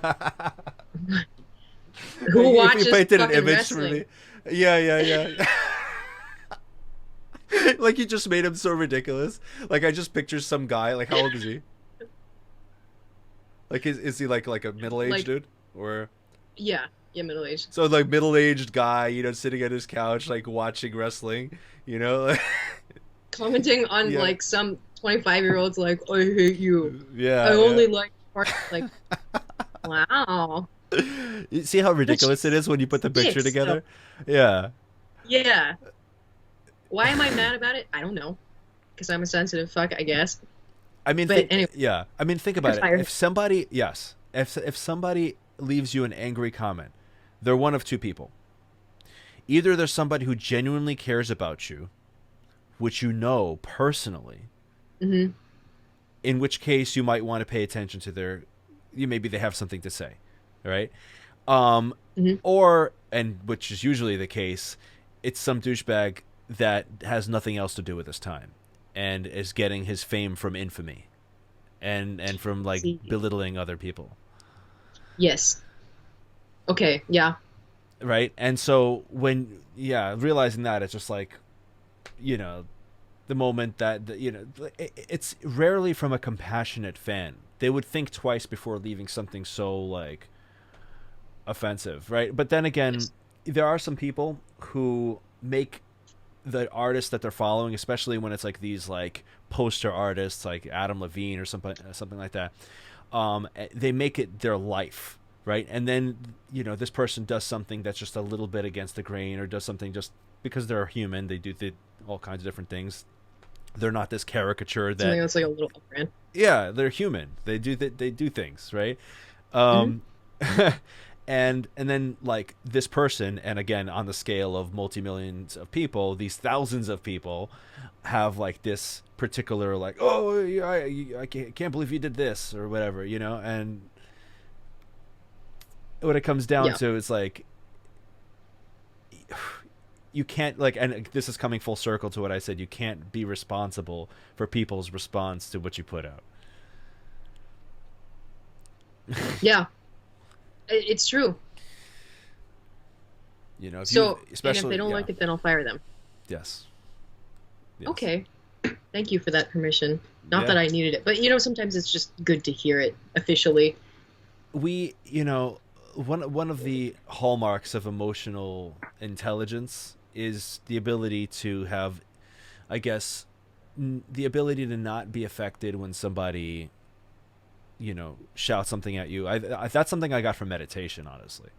Meditation sort of allowed Nice. me that space, like Hmm. because before I would be more reactive, like let's say, like even especially in person. But that's the thing. If something happens online, it's like the same reaction in our brain as it happening in person, but it would not happen in person because a person would not actually accost somebody. It's like for them, they're just like, they just like leave this little comment, and that, and then they're hurting people. But Yeah. you Well, know, what's the chance that somebody would see me on the street and be like, "Hey, you're fucking ugly and you suck at singing"? Nobody's gonna really. right? It's I would it's hope. such a If they did, rare. I'd probably just walk away. Right. Right. I mean, like, and So why and can't I they do would that look. They would look online? at, like, think about how that person would look like saying that in person, and how ridiculous it would look among a bunch of other people who are just, not. Right. Yeah. You know what I'm saying? But this one guy, it's like you have his words right there in the comment, and it's just like, Hmm. it's like there. It's written in stone, as opposed to just some random passing And I could comment just by, delete it. yeah, and you could just delete it, right? Yeah. You can't just But delete it. as a visual person, it's now burned into my retina, so now I've seen it forever. Right, right. But just remember that it's just like, it's not, it's like, it's just some guy who would not even do that in person, right? Yeah. Yeah. Um, so, and if someone did that in person, they're a particular kind of person, right? So, Indeed. yeah. So that, it's that navigating those waters, like I was saying with meditation, what it creates for me at least is a space. So and space is like where something occurs, whether it's like actually not someone accosting me, or it could be just like actually just some circumstance that I'm dealing with. Something came up, something terrible happened, or I'm faced with some stressful situation that pops up, and then I can actually be collected in that moment and not be like, and be reactive. It's Hmm. like, it's just, I have this like dialogue box that pops up with choices, and I could be like, I see. so it's that space to choose your reaction. That's what I get from mindfulness. So How long have you like been practicing this, and what do you do exactly? Because meditation. I have my own stupid thing that I do before I go on stage so What that do you my do? brain isn't like everywhere. But I could I'm interested to hear what you do. Okay, and then you tell me what you do. Um, so it's started with kind of like a basic traditional meditation, focus on your breath, sit there and just kind of observe the thoughts passing and all that. People misconstrue meditation into all these different things. They think it's not thinking, or they think it's this, or they think it's that. The most common thing I hear is like, oh, I tried that and it didn't work. You can't, it can't not work if you understand what it is, right? That's like I tried to breathe and it didn't work, right? So it's like, Yeah. yeah, so you died. So, right? So this is what it is, right? You sit. Well, I said I just relax my body and I'm just breathing. Hmm. And then thoughts come because they do, right? And I'm not trying to push them away or anything like that, because that's a misinterpretation of the technique. It's just thoughts come, and guess what? I watch them. That's it, right? I could be thinking the entire time, but I'm not the thinker. I'm watching the thinker. I see. And Okay. and as you watch the thinker, you're like, thought. Every time a thought comes up, thought. And you don't try to force it away. You let it do its thing. Because if you're trying to force it, now you're being a little tyrannical with it. Don't do that. Hmm. So you just, Okay. yeah, you just watch it. You don't get offended. It's, there's a forgiveness that the mind does what it does. It's an allowance of like, okay, the brain's condition is the brain's condition. And as you observe it, just the act of watching it, then it starts to have little pockets of quiet here and there. Like you start to have just a Ah. moment of nothing. And then another thought comes, and you might go on a train of thoughts, and then again a moment of nothing, right? And at first, sitting down 10 minutes, you might have 15 seconds where you just have like some presence here and there in that Hmm. 10 minutes. Or you might have more, or you might have 5 seconds, right? But the more you do it, it's a practice, like weeks, like let's say 3, 4, or 5 weeks of doing this, like 10 minutes, 15 minutes a day, 20 minutes. I wouldn't do more than 20 minutes. It's impractical because studies show you're not going to get too much benefit over 20 minutes. Like 30 Okay. minutes is not that much more than 20. Even an hour is not that much more than 20. As far as like it's like diminishing returns. But anyway, so just sitting and just like observing the thoughts, just relaxing, and all kinds of things will come up, maybe something, some conversations you've had, something happened in social media, some news thing, whatever, and you just observe it, but you're like, okay, the thoughts, but you don't identify with them, you just watch them. And as you don't identify with them, they weaken and they just fizzle, right? And weeks into this, you'll have larger and larger pockets of quiet, and then throughout the day after the meditation, you also have like just more of a peaceful mind. And when things come up, they're not just like, you don't become reactionary anymore. Now you just have like this peace about you, right? And that doesn't mean that you're just like kind of numb or whatever. It's a really good state because you can choose your states. Interesting. You don't have to be led down the rabbit hole of someone else's state, right? Somebody could be in a frazzled state, but you can remain calm, right? You don't have to your mirror, perhaps on some level, and this is kind of imposing something scientific where it might not be, but we have this thing called mirror neurons, right? Hmm. And mirror neurons will mirror the emotions of other people. So maybe there's Yep. something to do with I that. think I have a lot of these. Right. We all do, right? But Yeah. perhaps some people are just, yeah, we know some people are like empaths and really absorb the energy of other people, right? But when you have this space, it allows you to be collected, and even though you have this like empathetic reaction, you can see it rather than being it, I see. Okay. right? And then once you can Okay. see it, it no longer has power over you. You have power over it, and Okay. you can walk in it if you choose to, or you can choose something else. And I so, see. right. So that's kind of like an This, okay, upgraded I understand this consciousness. for sure. Right. Right. So this is something super. I think I in my little ebook that I wrote, it's one of the tools that I recommend. Like, including journaling, because you got to spit out the thoughts and stuff. Love journaling. Yep. Yeah. And The best time to do meditation, I would say, is first thing in the morning. Okay.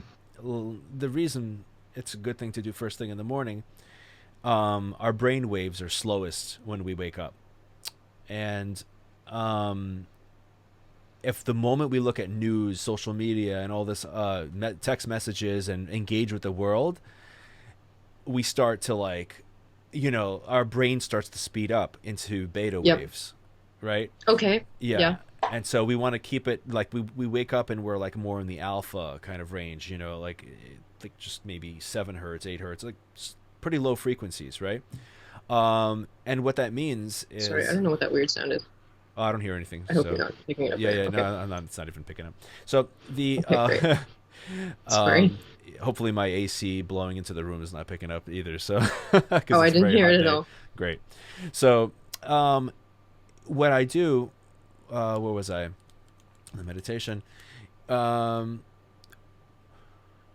so yeah, so sitting down and meditating first thing in the morning, the mind is just a lot easier to keep in that like nice observing state. But if I look at social media, I open my phone and I just start looking at messages, I start engaging, looking at Facebook wall or something like that, then suddenly I'm just inundated with all of that. Cortisol goes through the roof, right? Okay, yeah. Yeah. Um, Not something you want, right? Not something you want too much of. Some is okay; it wakes you up. Mm-hmm. Mm-hmm. But yeah, that kind of stress is the fight or flight stress. The kind of stress you feel when you look at your phone and you see the news and you see all this crazy shit that's going on, and you allow that to be there throughout the day. That is like being in a fight. It's like all of Yeah. your adrenaline. Certainly feels that way. Yeah, and that's not a healthy state to stay in. That's literally like what our country's going through right now. There's everyone who's like, keeping tabs of it at every step is taking the toll on their bodies. Absolutely. I actually don't look at the news too much because it's horrible. I try to stay informed, but Jack looks at it all the time and he'll share like, oh, this idiot did this thing, or now Right. this is happening. Right. And like, sorry for oversharing, but like, I'd been a year without an anxiety attack, and I had two in the last 2 weeks Wow. because of just like the insane amount of like constant stress. And it's not even anything to do with me. It's just like fucking stressed out. Yeah. And like, like Blackout Tuesday, right? Yeah. Somebody was saying like the Blackout Tuesday and Black Lives Matter hashtags were getting merged by Instagram. I don't know if it's true or not. Mm-hmm. And then like, is it bad that I posted it? Should I not have posted it? Like, is this authentic? And then you start like worrying too much. And then like, are people, like the service dog people, am I going to get that kind of reaction? Right. And It's man, like I just it's wanna like help. whether you do it or you don't, you're wrong. Like, it's Yeah. like you can't. It's like unwinnable. You can't traverse this without getting hit with waves. Like it. Yeah. It's. I mean, I'm not gonna go too deep on that because that's a The whole other thing. yeah, that's a whole other thing that sure, there's injustices and all that, but I mean, like, this is just like an impossible storm to traverse. Yes, agree. Yeah. So, like, I was worried too. I mean, I posted it in my story, right? Like, and not as a post on the thing. So I was worried about that. It's like, because the story disappears and people go back to my my wall when there's no black square. It's like. Yeah, true. But then even that could be a reaction like, oh, so you don't support the movement? That's what I'm saying. Yeah. All right. Fucking racist, or whatever. I mean, and well, here's the thing. I mean, one thing I do have to point to is that literally my band just released a Queen cover, and Show Must Go On. Yes. And you know what's so crazy? The show must be paused hashtag, which was like the whole black square thing, was literally the day we were gonna post the Queen cover. Just complete freak. Literally, the show must go on. We were about to post. Right? Can you imagine? right? Like my band, you know, Yeah. because we've been in sort of like in working and we haven't posted on social media in so long, and then suddenly we post the show must go on the day everyone's like the show must be, yeah, that would have been tragedy. So we did it a week Yeah. later, right? Okay. Good. So Good. yeah, but I mean like that. We also like give all the proceeds to NAACP and Music Cares. So you Yeah. know, there's no questioning our you know intention there. You know, Of um, course. Yeah. so and no, it's just terrible what people are going through right now, right? Yeah. And it's such a shitstorm because there's the people with good intentions and then there's people with like, you know, God knows what intentions, right? And Yeah. yeah, like and we have like that. Yeah. What And is a that? lot of heightened emotions everywhere. Yeah, Sorry. and Go ahead. I have a roommate who's a Yale student right now, and he's pulling up all these things that are happening, and I mean he's cracking up about certain things. Like there's just the level of ridiculous that certain things that are happening right now. It's like, you know, Yep. um, I'm not political, right? So I'm not gonna go political. It's not gonna happen. Yep. Um, but you know some things are just like I just don't see the logic behind, you know, right? Yeah. We'll cap it there, right? Yeah. with that one, yeah.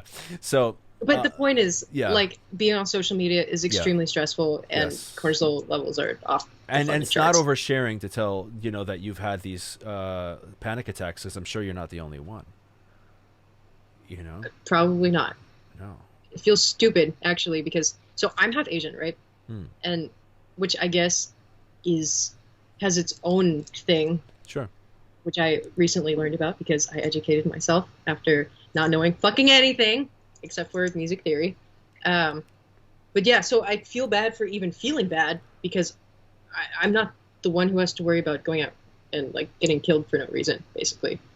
Mm-hmm. So anyway, that's what I'll say on that for now. Yeah. But yeah, Well, sorry. It's all right.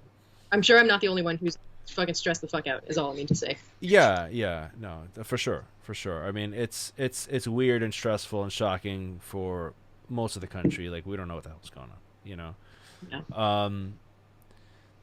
There are people with good causes, good direction, and then there's a good amount of people who follow and don't know exactly what they're following too. So, right. Yeah.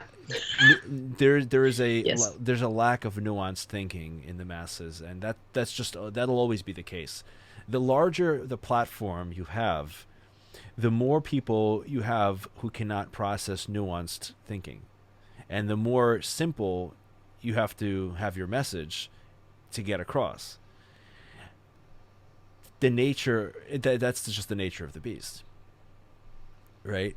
Indeed. Yeah. Right. So when you have some major platform thing, you know, you have an artist or you know, then it's just you have to be on the basic level. You have to nuanced thinking is just not processable by the masses, right? And it's so unfortunate. But because like the you know the reality is nuanced, right? The truth Yes. is often paradoxical.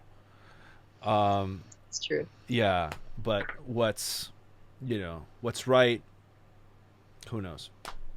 Anyway, We're talking about meditation. we're talking And about how meditation. Yes. it's good to do that before your beta waves kick in. Yes, and And now looking on social media, which is stressful. so meditation and now pre-show ritual, right? So that's what I do before I go out on stage too. Like when I'm out on tour, that's my green room activity, right? I warmed up already, sound check and all that. It I don't think it's useful to, and a lot of artists I've spoken to now, the more and more experienced they are, the less they warm up before they go out on stage. Guilty. Yeah, I mean they'll warm up, but they won't go through parts and things you psych yourself out. I mean, if you mess up a part backstage, that'll fuck with you. Mm-hmm. Oh yeah, Yeah, absolutely. yeah. So don't do it. I mean that's just an opinion, but whatever. But the idea is that's what I do. I meditate, and I've had such a beautiful experience because I didn't do that all the time. I was doing the warming up thing, and then I'd come out and I was like shaking and all the things that being on stage in front of people, right? We all have different reactions to that. Mm. I want to use the bathroom, like, you know, that like green. 20 times Yeah, for me. exactly. It's like suddenly, I didn't even eat that much food. Need to go, right? Yeah. Well, for me, it's like I drank like 3 sips of water. Well, you better go do something about that Right. because it's going to be a long half hour. No, it's not. It's fine. It's fine. So what do you do backstage? How do you prepare? I in the few minutes before it's time to go out, like I'll just try to. I don't want to. Okay, so I stand there, right, and Okay. I close my eyes and I try to feel connected to. This is really wow. It's okay. Um, I try to feel connected to the sky, the Okay. energy of like openness and like infinite possibilities Hmm. and just the vastness of space and the universe, I guess. Of source, let's say. Yes, yeah. So like a light, like Yes. a kind of like guiding, like people use the stars to Yeah. whatever. Anyway, and then after that, I try to feel connected to the earth. So I try to like open myself up and then ground myself at the same time. Wow. It's really weird. So I'll like kind of stand there with my palms out Uh-huh. and hands open, and it's this is so fucking lame. I can like start to feel I love like this. this Keep going. tingling. It's Yeah. like really magical. It's Yeah. it's like it and like the earth and the stars charge me with their energy. It's really really woo woo, but I swear it works. No, I'm sure it does. And it makes me feel like it's like I feel like I'm glowing, Right. and I'm like at peace at the same time, and I'm like finally like fully in my body, and it's weird because sometimes I feel like I'm like trailing behind my body sometimes, or like if I'm like laying in bed, I'll be like looking down at myself, or like I'll be in the mattress while my form is laying. It's fucked up, dude. Adrian, you're not crazy. Okay, thanks. Yeah. You're not crazy. But So okay, yeah. like as a singer, I really have to be in my body because Yes. this is my instrument. Yes. So I need to be aware of everything that's happening. And Right. so getting that little extra star charge Yeah. can help a lot. So let me support your practice there, right? Okay. By saying I've done meditation retreats, okay? And one of the things that I gained in meditation retreat, you know, and when I say meditation retreat, I mean I meditated 100 hours in 10 days. So, Oh my God. right? Okay. So that's like 10 How hours, many hours a day is that? 10 hours a day. Oh, I could have done that math. Wow. Okay. Yeah. That's incredible. So Did you fast the whole time? no, but I Okay. fasted the evenings. Okay. Right. No, it's not like it's not nonstop. Like I'll do Oh, okay. it's 1 to 2 hours at a time. Okay. So Vipassana is the one I did, and they're free, by the way. Okay. And they're great. They're very very good things to do. Right now, one of the things I gained was, and Vipassana is it's not so out there. It's very in here, right? Right. So a lot of meditation, and there's a lot of meditation where you take in the light and you feel it going through your body, and you will feel that, right? And as you do, right? So this is nothing unusual about that, right? Okay. In fact, that's a highly recommended one, and that's a really good way to like cellularly energize in a way, right? So Okay. you have more um, proprioception than you think, right? So that's the connectedness to your physical body, right? And you can feel the insides of your body if you really pay close attention to them, right? And Yes. and this is very important, and this is what healers use, like energy healers and things like that, right? Which is pretty woo woo, but it works. Okay. So I yeah, like that you also call it woo woo. yeah, My mom also calls it woo woo. And I right, call it woo woo. right. So I'm glad it's not just a Yeah. Cowan thing. Yeah, no. I definitely call it woo or say woo, you know. So yeah, but the idea is like when sometimes I'm talking to my friend and I go there in the conversation, he's like, "All right, Doctor Woo," right? Right. So But yeah, no, when I was in this meditation camp, for example, and we're focusing on this deep physical meditation, um, where I would need to go to in my body was, um, I would start to, well, what Vipassana is, just to kind of explain the technique, and it'll become apparent. First thing you do is you focus. This is Anapana, where you focus just on this little piece of skin under your, Hmm. over your top lip, the mustache area. The little dip Yeah, little dip here. area. Well, Okay. it's actually just the whole mustache area, Okay. and then you focus even deeper just on that little dip, right? Hmm. So I think the first 2 days, if I'm not mistaken, it's been a while. 2 days, I think you spend like, so 20 hours just focusing there. Can you imagine that? Right? Wow. Yeah. No. No. So and you're guided on how to do that, basically just to kind of to keep your attention there, just on the physical sensations. You're not evoking anything, you're not imagining anything, you're literally just in your body, right? Okay. And you start to, when you focus on a small area and then an increasingly smaller area, you evoke, well, not evoke, you start to feel subtler and subtler sensations that you have ignored for your whole life, but now you feel because you've just been sitting there focusing on it, so your attention gets sharper and sharper and sharper, and so then you start to feel these ocean of waves, right? Basically, right? Like sensations that are so small. We think of an itch as a small sensation, right? But an itch is like this ginormous sensation compared to these little sensations, right? That are constantly appearing and disappearing very quickly.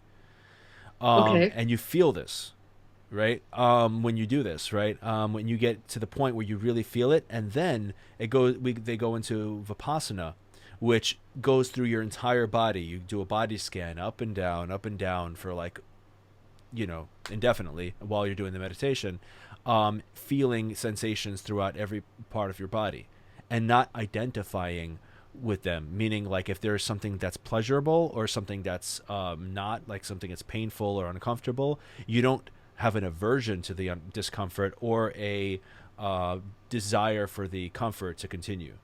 So that's something that takes time to cultivate, and that's called equanimity, right? To be equanimous. It means to be Okay. even keeled and not to be drawn to the positive or the negative. And here's the other thing. So the emotions that you experience are actually they're every emotion, and this is the most wildest discovery I had in this context.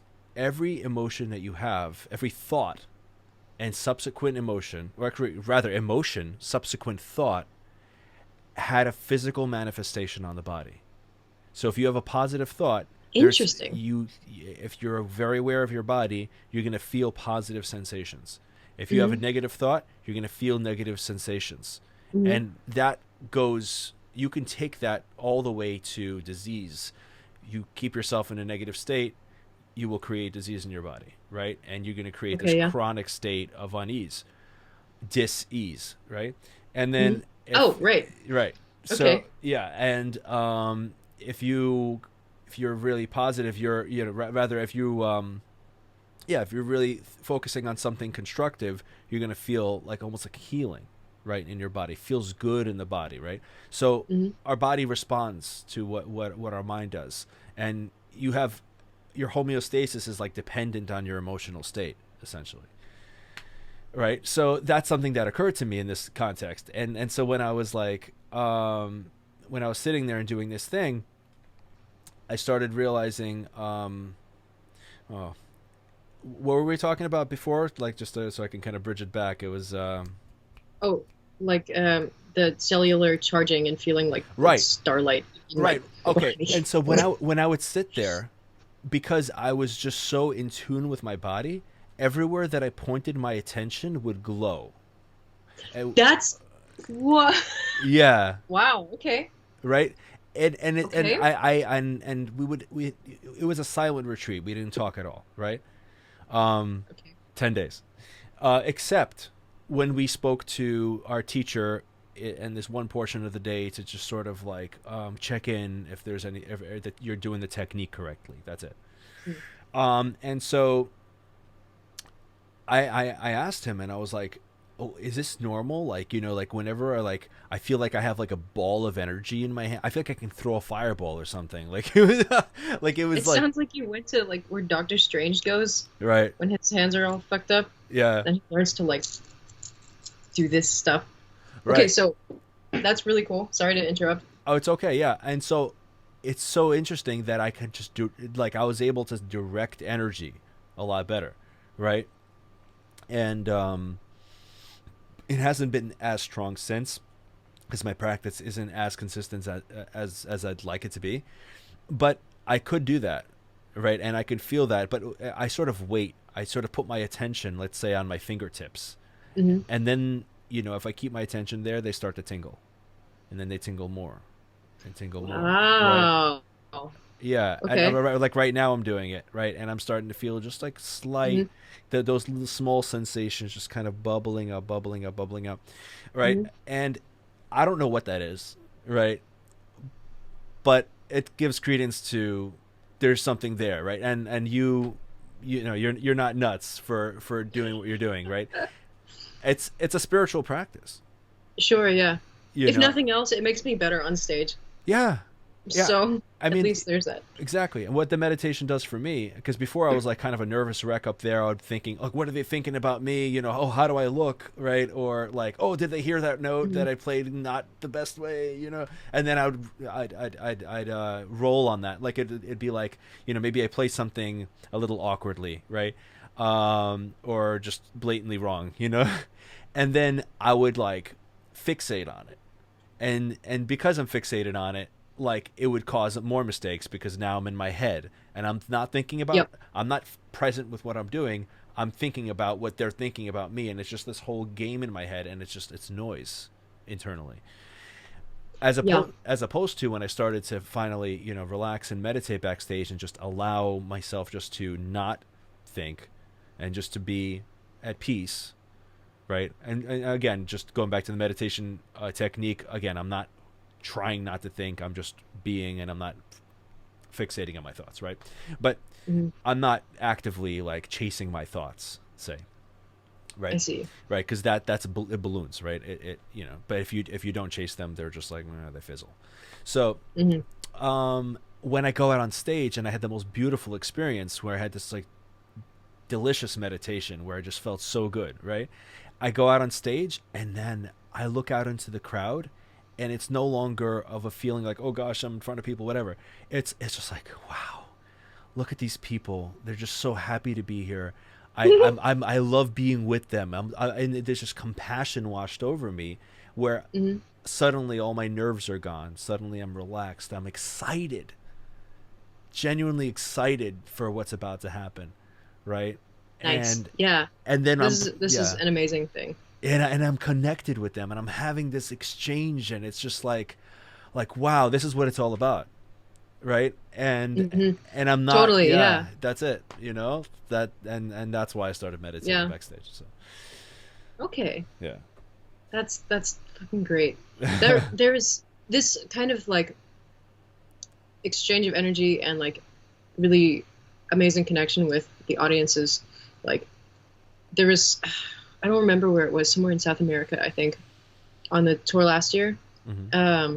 There's this super emotional part in, I think, Ghost in the Moon on the new Avantasia album. And there was this girl in the front row and she was crying. And then I felt like I was gonna cry too because like it was just such an emotional part of the song, and I feel like it touched everybody in a certain way. And man, like that was a year ago, and I'm still like thinking about that. It's it's I don't know. It's something that isn't really anywhere else You remember except for there. in moments like that, you're reminded of how magical it is that what we do.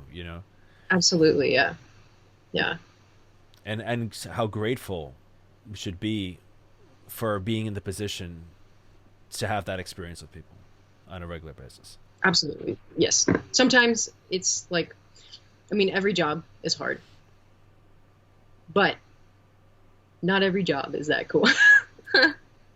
Yeah, So yeah, this is yeah. true. Gratitude is something that in the last years I really tried to make a habit of practicing even unconsciously. So because I was angry for many of my Boston years when I was at Berklee, Mm-hmm. it was just like that was my natural state. Is I'm fucking angry about this and super reactive, like you talked about. But even just like even if I'm not feeling it, I'll be like, this really sucks, but at least this thing, and I'm really happy that I can do that. Then it's like now I verbalized it and I actually feel it a little bit, and then I guess then you start to have like the positive feelings in the body. I'd never thought about that, but yeah, wow, Yeah. it's a form of like self-healing, I guess. Wow, Yeah. that's damn. This is some interview, dude. Wow. I'm glad you're getting something out of it. Really cool. So, is there anything that you would want to touch on that we didn't talk about? I if there is something, I can't even think of it because I'm just like completely mind blown. Yeah, you don't want to like denigrate it to like a lower level. Yeah. Um, how has like maintaining relationships been for you, like on tour? Um, it can be hard. Yeah. Some people understand, and some people think they understand, and then when it's time to do the big thing, they don't understand. Mm. And time zones can be an issue. Mm-hmm. I'm gone a lot, so Yeah. well, I'm gone a lot basically. Yeah. Yeah, and it can be such a fucking buzzkill when like I'm on the bus or in the RV and my phone's blowing up because some asshole can't deal with it, and I don't know. Sometimes it's also like not even sometimes. I basically have only found potential endeavors in other musicians. Yeah. And sometimes I wonder if things didn't always work out because there was a certain level of professional jealousy. I don't know. It could be. It could not be. Who knows? I'll probably never know anymore. And that's fine. Well, if there's jealousy, I mean, here's the thing: if you're with somebody who's compassionate enough and is into you enough on a deep enough level beyond the surface, right? That they're happy for you regardless of their own, yeah, that competitiveness is that I can see that and where that can be hard, right? But then again, you can relate to them so much, and especially if like you tour, they tour, right? And if anything, like the one who's just kind of having more luck or whatever, it's not a look, they're doing better than me. No, what me? It's us. Yeah. Yeah, exactly. And I always try to do what I can to help my friends, a partner, whatever. Even like people who are in my DMs, like I'm trying to do this thing. How can I do that? I will try to answer them if they don't smell weird, basically, not physically, but you know what I mean. Yeah, I get it. And so it's like it's not usually that kind of issue, but I feel like that can be like salt in the wound, basically. Yeah. If that makes sense. Oh yeah. Yeah. So it is hard to. It can be hard because it shouldn't necessarily be hard. I think it's only salt. And it isn't always. I hear you. I think it's only salt in the wound if the person doesn't know how to take advice or take criticism, or if they seeked it out, right? Because it's one thing to give unsolicited advice, another thing if someone comes to you and it's not salt in the wounds if they came to you for it, right? Yeah, for sure. Right. And if they did take it as salt in the wounds, then that's just a flaw in the person, right? Right. Oh, I mean, like the professional jealousy being like the salt in the wound of the fact that I'm gone all the time already, right? Or whatever it is that they're insecure about. I get it, right? And yeah. I mean, no one's perfect in this regard, but of course, I'm certainly not. Yeah, we all fall short of the grace, as they say, right? So, but It's a matter of like viewing things from a constructive angle. See, I know all about time zones. For almost 2 years, I had a fiance who was 12 time zones away. 12. That's literally the opposite Yeah. time, right? When it was I noon was for me, actually it was thinking midnight of for when them. yeah, I toured through China for like 2 weeks or something. I don't even remember. It was years ago. Yeah. And my partner at the time was somewhere in North America.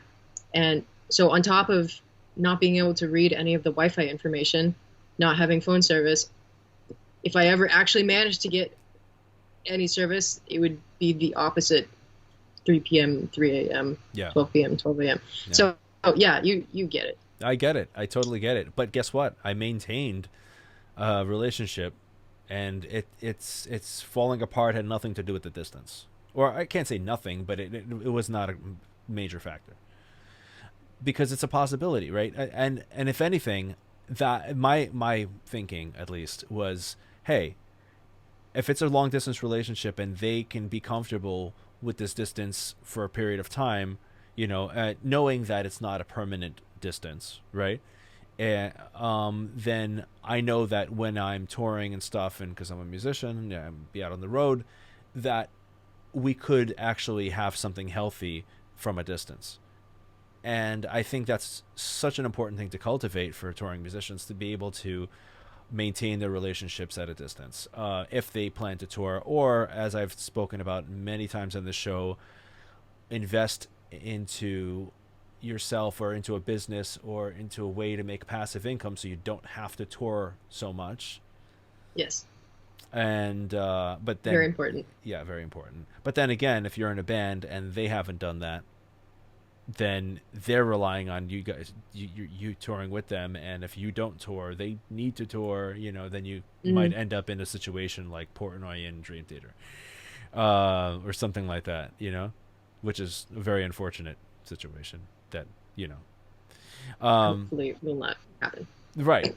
I mean, that's when a founding member has to step out because of differences in preferred. Well, I mean, he did a lot of different things, right? I'm not going to go down that rabbit hole too far, but like, Portnoy was in a lot of bands, and he was constantly doing all these different things, and he just wanted a break because he's just burned out. But the other guys have just been doing Dream Theater for the most part, Yeah. and so they didn't sympathize, didn't empathize or sympathize, and they picked up Mike Mangini and kept going. So, and that's it's an unfortunate thing, but like as far It's as shitty on both ends. yeah, it is. But as far as relationships are concerned, Yeah. the ability for musicians and we could have a healthy relationship as musicians. It's just a matter of understanding the pretenses and understanding like the dynamics of that whole world, Mm, totally. and making the most of it. Like I've had many conversations on the show about how to keep up with people back home, right? What did other people say? Okay, Could so use a pointer. okay, sure. Let me think back. So Neil Morse, which was episode 1 Hmm. last year, he said that he would figure out exactly in his schedule what time it was for his family, and like he would just schedule like, okay, this is the time that I do this, and coordinate it with them, and so they had a very particular schedule that when they did that, and that makes perfect sense, right? So just Totally, yeah. having that structure,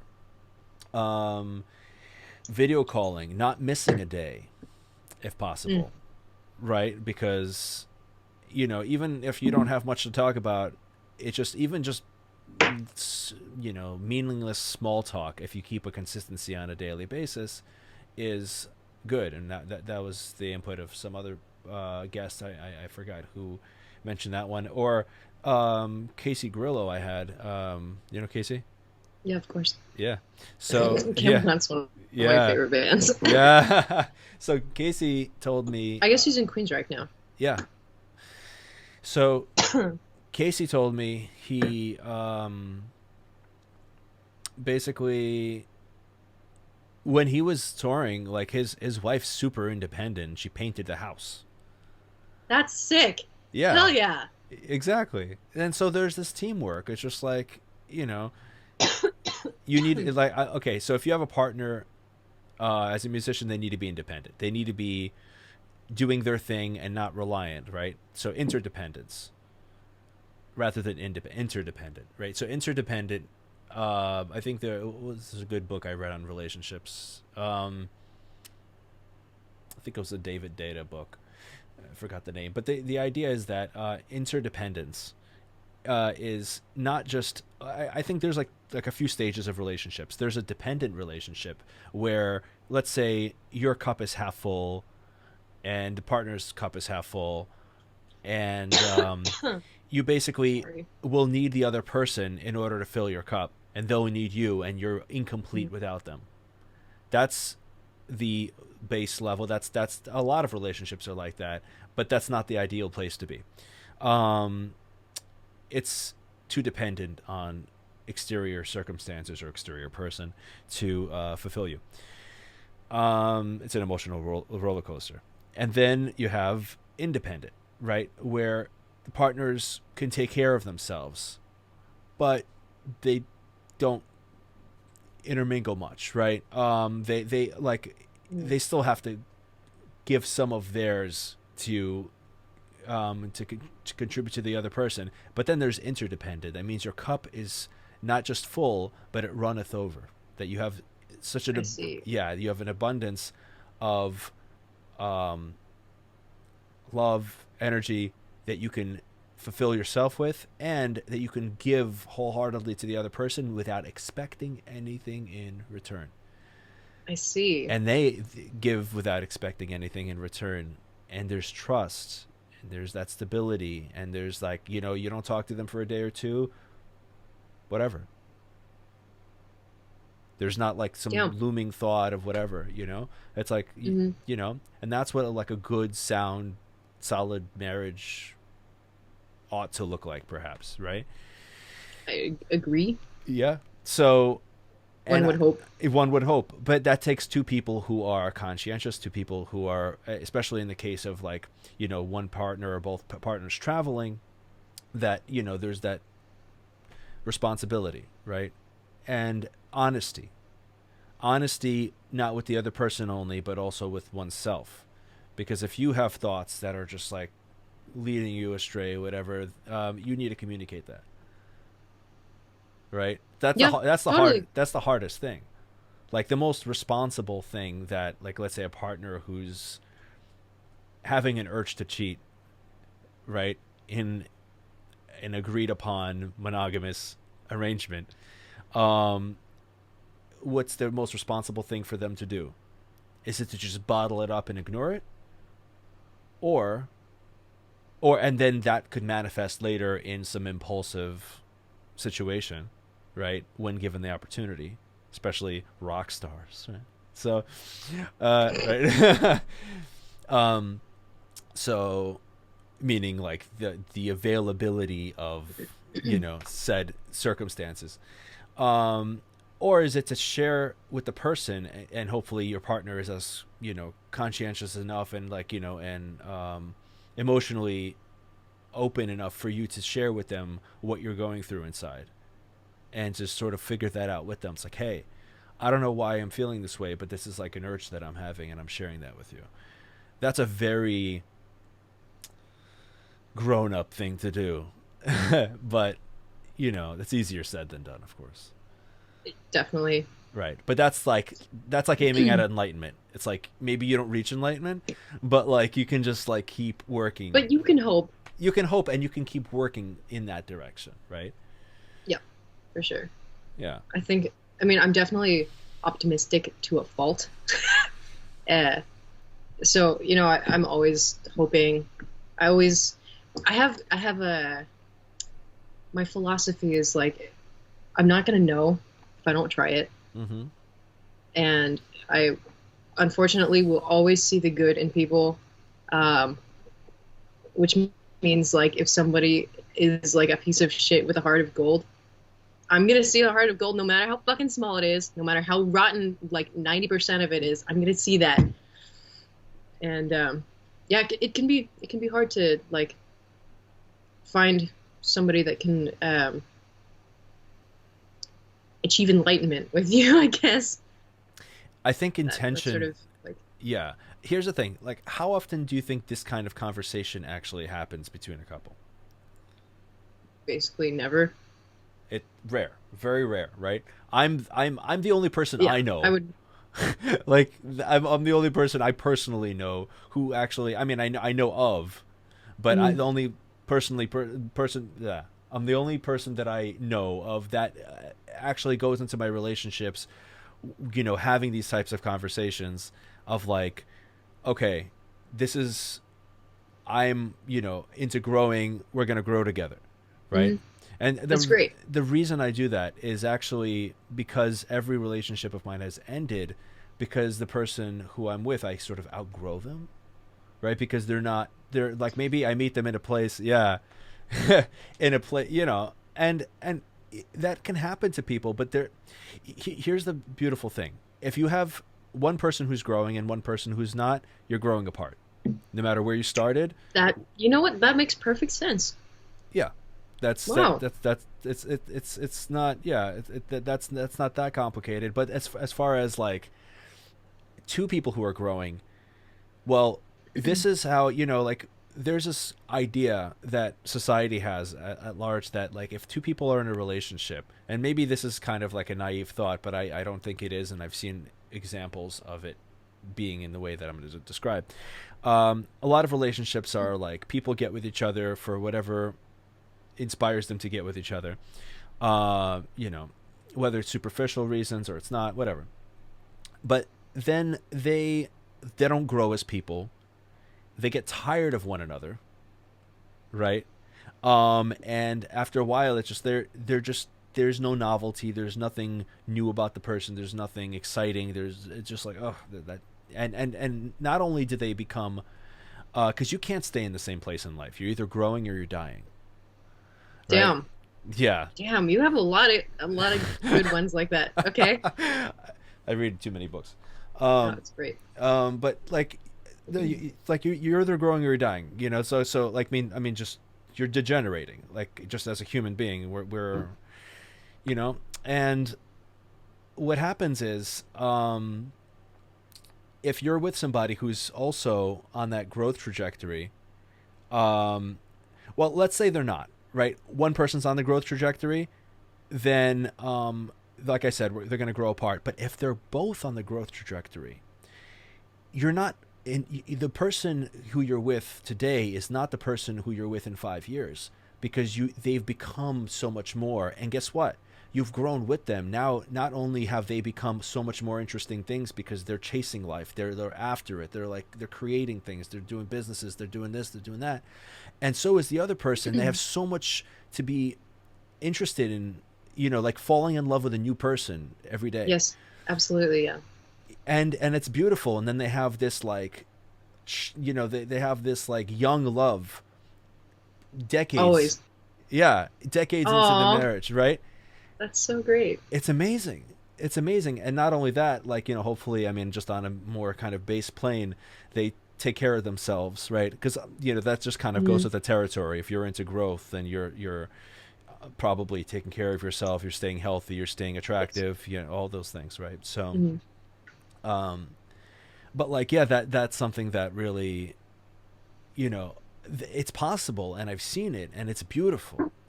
But it's definitely not basic. It's not average. Yeah. It's not normal, right? But Which is sad, actually, now well, that you've said that. yes, true. But okay, my association with the word normal. Huh. I don't have a Mhm. good relationship with normal, right? Yeah. Because normal means a lot of bad things, right? Normal Okay. is the level of ignorance that a lot of people operate on around the world right now, around the country, around the world. Normal is the sad diet, standard American diet, right? So, yeah. Okay. right? Normal is like shitty like media, shitty information, shitty music, shitty consumption of like just of whatever is put out by the man, right? Hmm. So people derp their way through life and don't create. Like we're all creators, right? Hmm. And you recognize that. Yeah. You're a creator and you realize that what's in you is likely in others, right? And I believe it's in others, and everyone has the capacity to be creative. I don't think it's something that's just some people have and some don't. Everything, we just walk through life and you just find plenty of examples of people being creative, but they've sort of told themselves a story, or they've been told a story, or society told them a story that they're not creators, that they're average, that they're this or that they're, because they copy everyone around them, Yeah. right? Yeah. Rather than looking at the best examples of what a person can be and striving towards that. Yeah, it's my rant. Totally. Totally. Yeah. Oh no, it's good. It was good. Yeah. I think normal is it's I also don't have a good relationship with it, but it's kind of different because it highlights everything that I'm not, and I feel pressure from that. Like maybe I should be making way more money and be able to afford like a down payment on a house. That would be normal. It would be normal if I could, do a good job with my interpersonal relationships. That would be normal. I'm have Is that normal? limited number of years. I don't know, but So that's what I think is normal, and that's what I think I'm supposed to be doing, even though that's not what I'm supposed to be doing. you know Because what's I'm supposed interesting, Adrian? Like you see normal as above you, and Yeah, I see normal as below me, right? So yeah, totally. so But this is probably because you don't hate yourself like I oh shit. I just unplugged my headphones. do. Oh, All right. Yeah. I have a complex with like not being enough, basically, and that is a lot of things. But Yeah. yeah, like see is Well, here is not. but what it comes down to is like, we need a real assessment of what's going on, right? And if you really look at the skinny and not just to be grateful or to find the little things to prop you up, but really to take a non-biased look at your life versus others, right? And not to belittle others or to feel like you're above other people, but to be like, you know what? I'm doing all right. I'm doing pretty well. It's like, okay, Hmm. yeah, some people, they have their checks balanced, or they might have a house or whatever, but then they're just, they're living this boring existence, and it's like, yeah, they just had different priorities, Yep, right? And so totally. it's like we can adult later. Um fundamentally, like, Excellent. yeah, we can adult at any point, right? Um but the idea is like, okay, well, rather than seeing it as like you're doomed, like, oh, oh gosh, I'm so behind or whatever, that's that self-judgment, right? And that's that same self-judgment that pops up, like, oh, I'm thinking thoughts when I'm doing my meditation.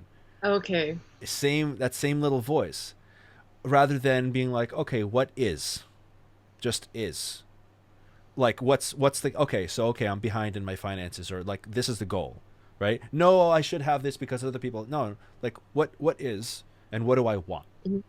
and where, how do I comfortably, or with minimal um discomfort, let's say, move from where I'm at gradually to where I want to be, right? It's like, okay, I want to have a house.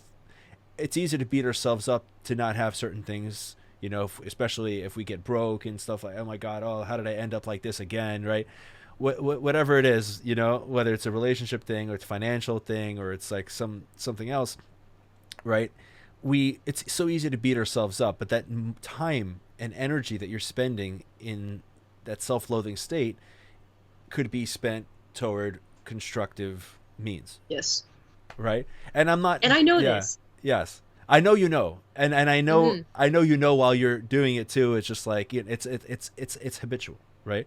Yeah. So Well, and I have to just be like, all right, I know that this is not going to help, but I just need to feel it for a little bit because otherwise then it's going to like fester and then I'm exactly, going to be stuck for even longer. right, So right, it's, I guess, the same thing as like thought, but I have to feel it a little bit sure, you're a feeling, 'cause, yeah. right?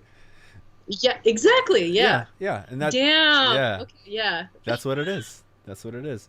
So it's just like, okay, this is what I'm going through. But here's the thing: most people go through life without clear distinctions, goals. They don't know what they want.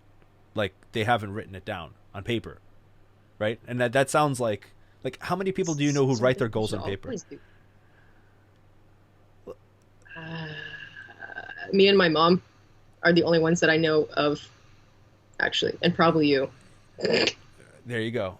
So most Yeah. people don't do that, right? And well, most people don't succeed. So, um, and Yikes. an overwhelming majority of those who succeed, um, write down their goals or record them in some fashion, right? And not only goals, they write down their thoughts. They journal, right? And journaling is so solid because honestly, people thinking is one of those things you can't think. Um, Only very, very, very smart people can think in their head, like without talking to somebody else, like Oh, I see. right, or Mm. writing down to actually develop thoughts on thoughts and because real thinking, critical thinking, which is a lost Mhm. art right now. Uh, um, Talking about nuance, right? You can't process nuance if you're not critical thinking. Yeah. Critical thought involves thinking something and then looking at that thought and being like, is that true? Right? Instead of just riding some wave of thought on some emotional state. Because the thing is, Mhm. as life is an emotional roller coaster, right? And at any given time, you're at different points. Maybe you're over optimistic, or maybe you're over pessimistic at times, right? But you're never like just always in the center, right? There's no fixed period of that, right? So it's always a moving target. Right. But if you write down things, then you can reflect on them when you're in a more constructive state of mind, and then be like, oh, actually no, right? And then you can develop the thoughts, and then you could stack them, and it's like having a whole chorus of thinkers, all, Yeah. you know what I'm saying? And Hmm. that's what it is, right? And people don't do that. And then when you do that, when you just even journal, like you get to develop your thoughts, and then you can have goals, and then when you have goals, then you can have, so you can know what it is you're actually aiming for, and if you know what it is you're actually aiming for, then when you go through daily life, you're faced with You make a decisions. roadmap to that thing. Exactly. And even just like, we're always faced with decisions, choices, right? Mhm. And if you know what your values are, and you have a clearly defined direction to not just your music career, but your music career, your health, your finances, your everything, right? Your relationships, you know exactly what you want, and you're not settling for less. Then it's easy to say no when you know it doesn't fit your criteria, right? Yes, absolutely agreed. Yeah, That's why we need to write our goals totally. down, you know, because it's Yeah. you I know had a I took a class on like developing your career as a freelance musician basically. mm-hmm, And my teacher had us write down our goals, mm-hmm. but she also had us do this do you know what a things list is? I don't know if it was only her class or if this is like a Maybe thing. break it down. So you have like all these categories and you write down like 3 to 5 for each category. Mm. So things you want to achieve, things you want to get rid of, things you want to be known for, things you want to acquire, Mm. things you want to earn, things you want to live Yep. down. I don't know, stuff like this. Mm-hmm. And so I did it in her class, and then I took my notes home and I put it on like a bigger piece of paper, and I slept with it over my bed because I was living in a loft at the time, and I had the loft bed, so it would be like the headboard was the wall. Anyway, the I point get it. is, Mm-hmm. I scratched off everything on the list except for out earning my father because that will take quite some time. Um, but it works, and like there was a point like maybe sometime last year, the year before, where I was like, man, I don't know what the fuck I'm doing with myself. And I went to my list and I'm like, oh, I don't know what I'm doing because I did all the things that I said I was going to do. And it's wild. Like, Right. to just write something down. This is like a cheat code for life or something. Yeah. Yeah. Why don't people do this more? It's that simple. It's crazy. It's that simple. Yeah, and even like a long, long time ago, when we were still in the house that I was raised in, my mom had drawn the house, like her dream house, basically. And then we moved into a house like 6 years later, and she found the drawing, and it was like almost exactly like the thing that she had drawn, and she had just completely forgotten about it. It's so weird, like visualizing and writing things down. It's so incredibly powerful. This sounds like The Secret. You know that movie? It is. Yeah. I think. Yeah. No, totally. Oh no, I haven't seen it actually. Sorry. But I think it is the secret to making exactly, things happen. You sound like a scene out of that movie. Like that's like straight up, right? Wow. Yeah. So, I mean, people have critique of that kind of thing. They're like, oh, but no, it's like, you're not going to wish things into existence. No one said that. No one said that. You write down your goals. What it does, it tunes your mind. You can view this purely scientifically, right? It sets your aim, and you make your choices based on that directive, right? And if you have something in your life, it's if you've ended up with something, it's because you didn't control that variable and you didn't set a direction for it. And so rather than being upset about that circumstance, there's no point of being upset about something that your previous action caused, because your actions today are going to cause a better situation tomorrow. So instead of feeling sorry for oneself, it's better to say, okay, you know what? This is what I want. And then and then you just start. And I have to say, it's important when you write stuff down. Like, I didn't realize how specific you have to be, right? Yeah. So like one of my things on the things list was I want to play the festival circuit, like the European festivals. Guess what I got to do last year? But I didn't specify that I wanted to do it with my band, Spires. So I'm out there singing backing vocals with Avantasia, and it's really sick. I'm like, oh, I got to do the thing that I wanted to do. Why does it not feel like I got to do the thing that I wanted to do? So, like, I learned that you have to be so incredibly specific. Yep. And, man. Yeah, well, that's a lesson. Weird. That's a lesson. Yeah. And to go back to gratitude, I'm very happy that I got to do it. Yeah. And I met a lot of amazing people, and it was a beautiful experience. So this I wouldn't trade it. This is a very fun game. And, you know, when we realize that we're always playing this game, whether we want to or we don't. The problem is most people, because they're not writing their goals or not putting their intentions out there, they're just kind of flowing with the wind and just ending up where they may, right? And the reality is either you're working toward your goals or you're working towards somebody else's. Yep. And that's what... Which is also fine. Which is fine, if that's what you choose. Mm-hmm. So, like, I'd be all about, like, let's say I was an engineer or something, to, like, work for Tesla or something like that. Like, that'd be awesome. That'd be sick. Yeah. Yeah, that'd be great. So, I mean, I'd love to work under somebody like that, right? And at such a cause, right? Now, that's great. But a lot of people are just they kind of fall into just being a cog in the wheel, and they assume at an early age that they are destined for this average, normal existence, right? And it's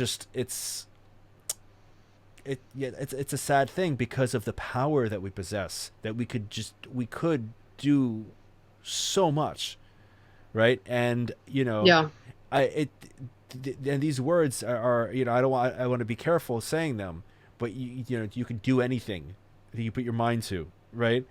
Absolutely. Yeah, and that's not just some fluffy statement, right? Like you're an example right there with what you've said, and the things that I've sort of put forth, and have, just walked in the path of, have worked out in that way. And that's the thing. Not only do you have to set the intention, of course, and be specific, But then you just have to take that inspired action as it comes, and just walk. Don't run. Just Yeah. walk in that direction. But don't stop. Just keep going. Keep going. Keep walking. Keep doing the things that take you there. And at every step, there will be little choices, decisions, and as you make them, you're going to end up with the thing that you ultimately wanted and wrote down. Or imagined for yourself, right? Just like your mother did with the house, right? It's like she just had that intention, and then it just went to her subconscious mind, and then ended up there, right? Yep. Yep. So it's very powerful, and if anything, should be, when people, and I'm going to say this carefully, right? Okay. When people presume a victim stance, I'm always apprehensive about it. I'm always like, I'm uneasy. I'm like, because in some cases it is totally called for, right? But to remain there for any, like, just like you, like when you're angry, you have to go through it and then you can just move on, right? Or if I have, like, some kind of noise in my head, like I could just move on, right? Just you watch it, you go through it as much as you need to, right? So it's not, doesn't become something bottled in. And then you move on, right? And so that, I feel like that needs to really happen for people to be able to take in, if they're going through something difficult, that they don't let that define them, because who they are as a creator and who they are as somebody who can really rise above that. Right. So, and there's, that it's a very, it's dangerous territory to get into a little bit. Right. But the idea is that, like, I would not, let me put this, I have to beat around the bush, unfortunately. Uh, so, you're powerful. Let's kind of cap it with that, right? You're powerful, and you can do more, and you shouldn't remain in a victim mindset, or like, for example, like, in one way which I'm, there's a tradition in which I come from, which is very steeped in its victimhood, that I'm not, Okay. that I don't prescribe to. And that, because I don't feel like that's an empowering thing. Again, I acknowledge it, right? And I realize it's nature, and it's that it's been there, and it's like, yes, it has had an effect, and it has done this and that, and maybe, it's partially responsible for how things are in the present. But then it's up to me where it goes from here. Yes. Right? And complaining never gotten anybody anywhere. Yeah, that's true. Although sometimes I think it's, for at least for me, it's been a good way to process what I'm, and just to, like, acknowledge that, okay, I see that I'm having these feelings, and I'm going to say I feel like shit. Sure. And then it's done. Yeah. But constantly complaining about it and not doing anything about it isn't going to get me anywhere. Right. So right. I agree. Exactly. I mean, there's nothing wrong with being a victim. I'll say that. But staying the victim is, I'm not into it. That just, it just seems counterproductive. Yeah. Well, it's feeding the system that made you a victim. Yes. And yeah, yes. it's going to make it worse for not just you, but anybody else that's in your same position. Yeah. That's right. Yeah. That's right. Be an example of someone who can rise above. That's the one. That's the one. Adrienne, you've been one of, I think you're my longest interview. Oh, sorry. No, don't apologize. Chat, it was a great chat. That was great for both of us. So awesome. Yeah, that's wonderful. I mean, we almost went to 3 hours. Oh my god. Oh my god. Yeah. Wow. Yeah.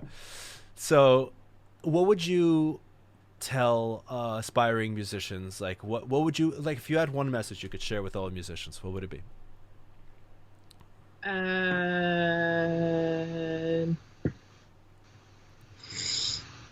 I guess it would be write your goals down. And if I could say a second one, it would be like, don't forget to self-care. So, because if you can self-care, then you can be more productive rather than front-loading all of your achievements and stuff and then having a flash in the pan type of amount of success, I guess. Yeah, duly noted. It's been Not awesome. that, Yeah. not that I know. Because I've only been at this for 10 years, but that's what I think. Noted. Noted. It's been awesome having you. It's been really, really great. Thank you so much. You're And welcome. sorry it took me so long to reply to you. I've seen your emails. I'm like, man, I gotta do that. Man, I gotta do that every time. But here we are. So I'm glad. On that, let me just sort of mention this because this will be useful for people who are watching. Consistency. Yes, Follow up. it worked. It worked. It worked.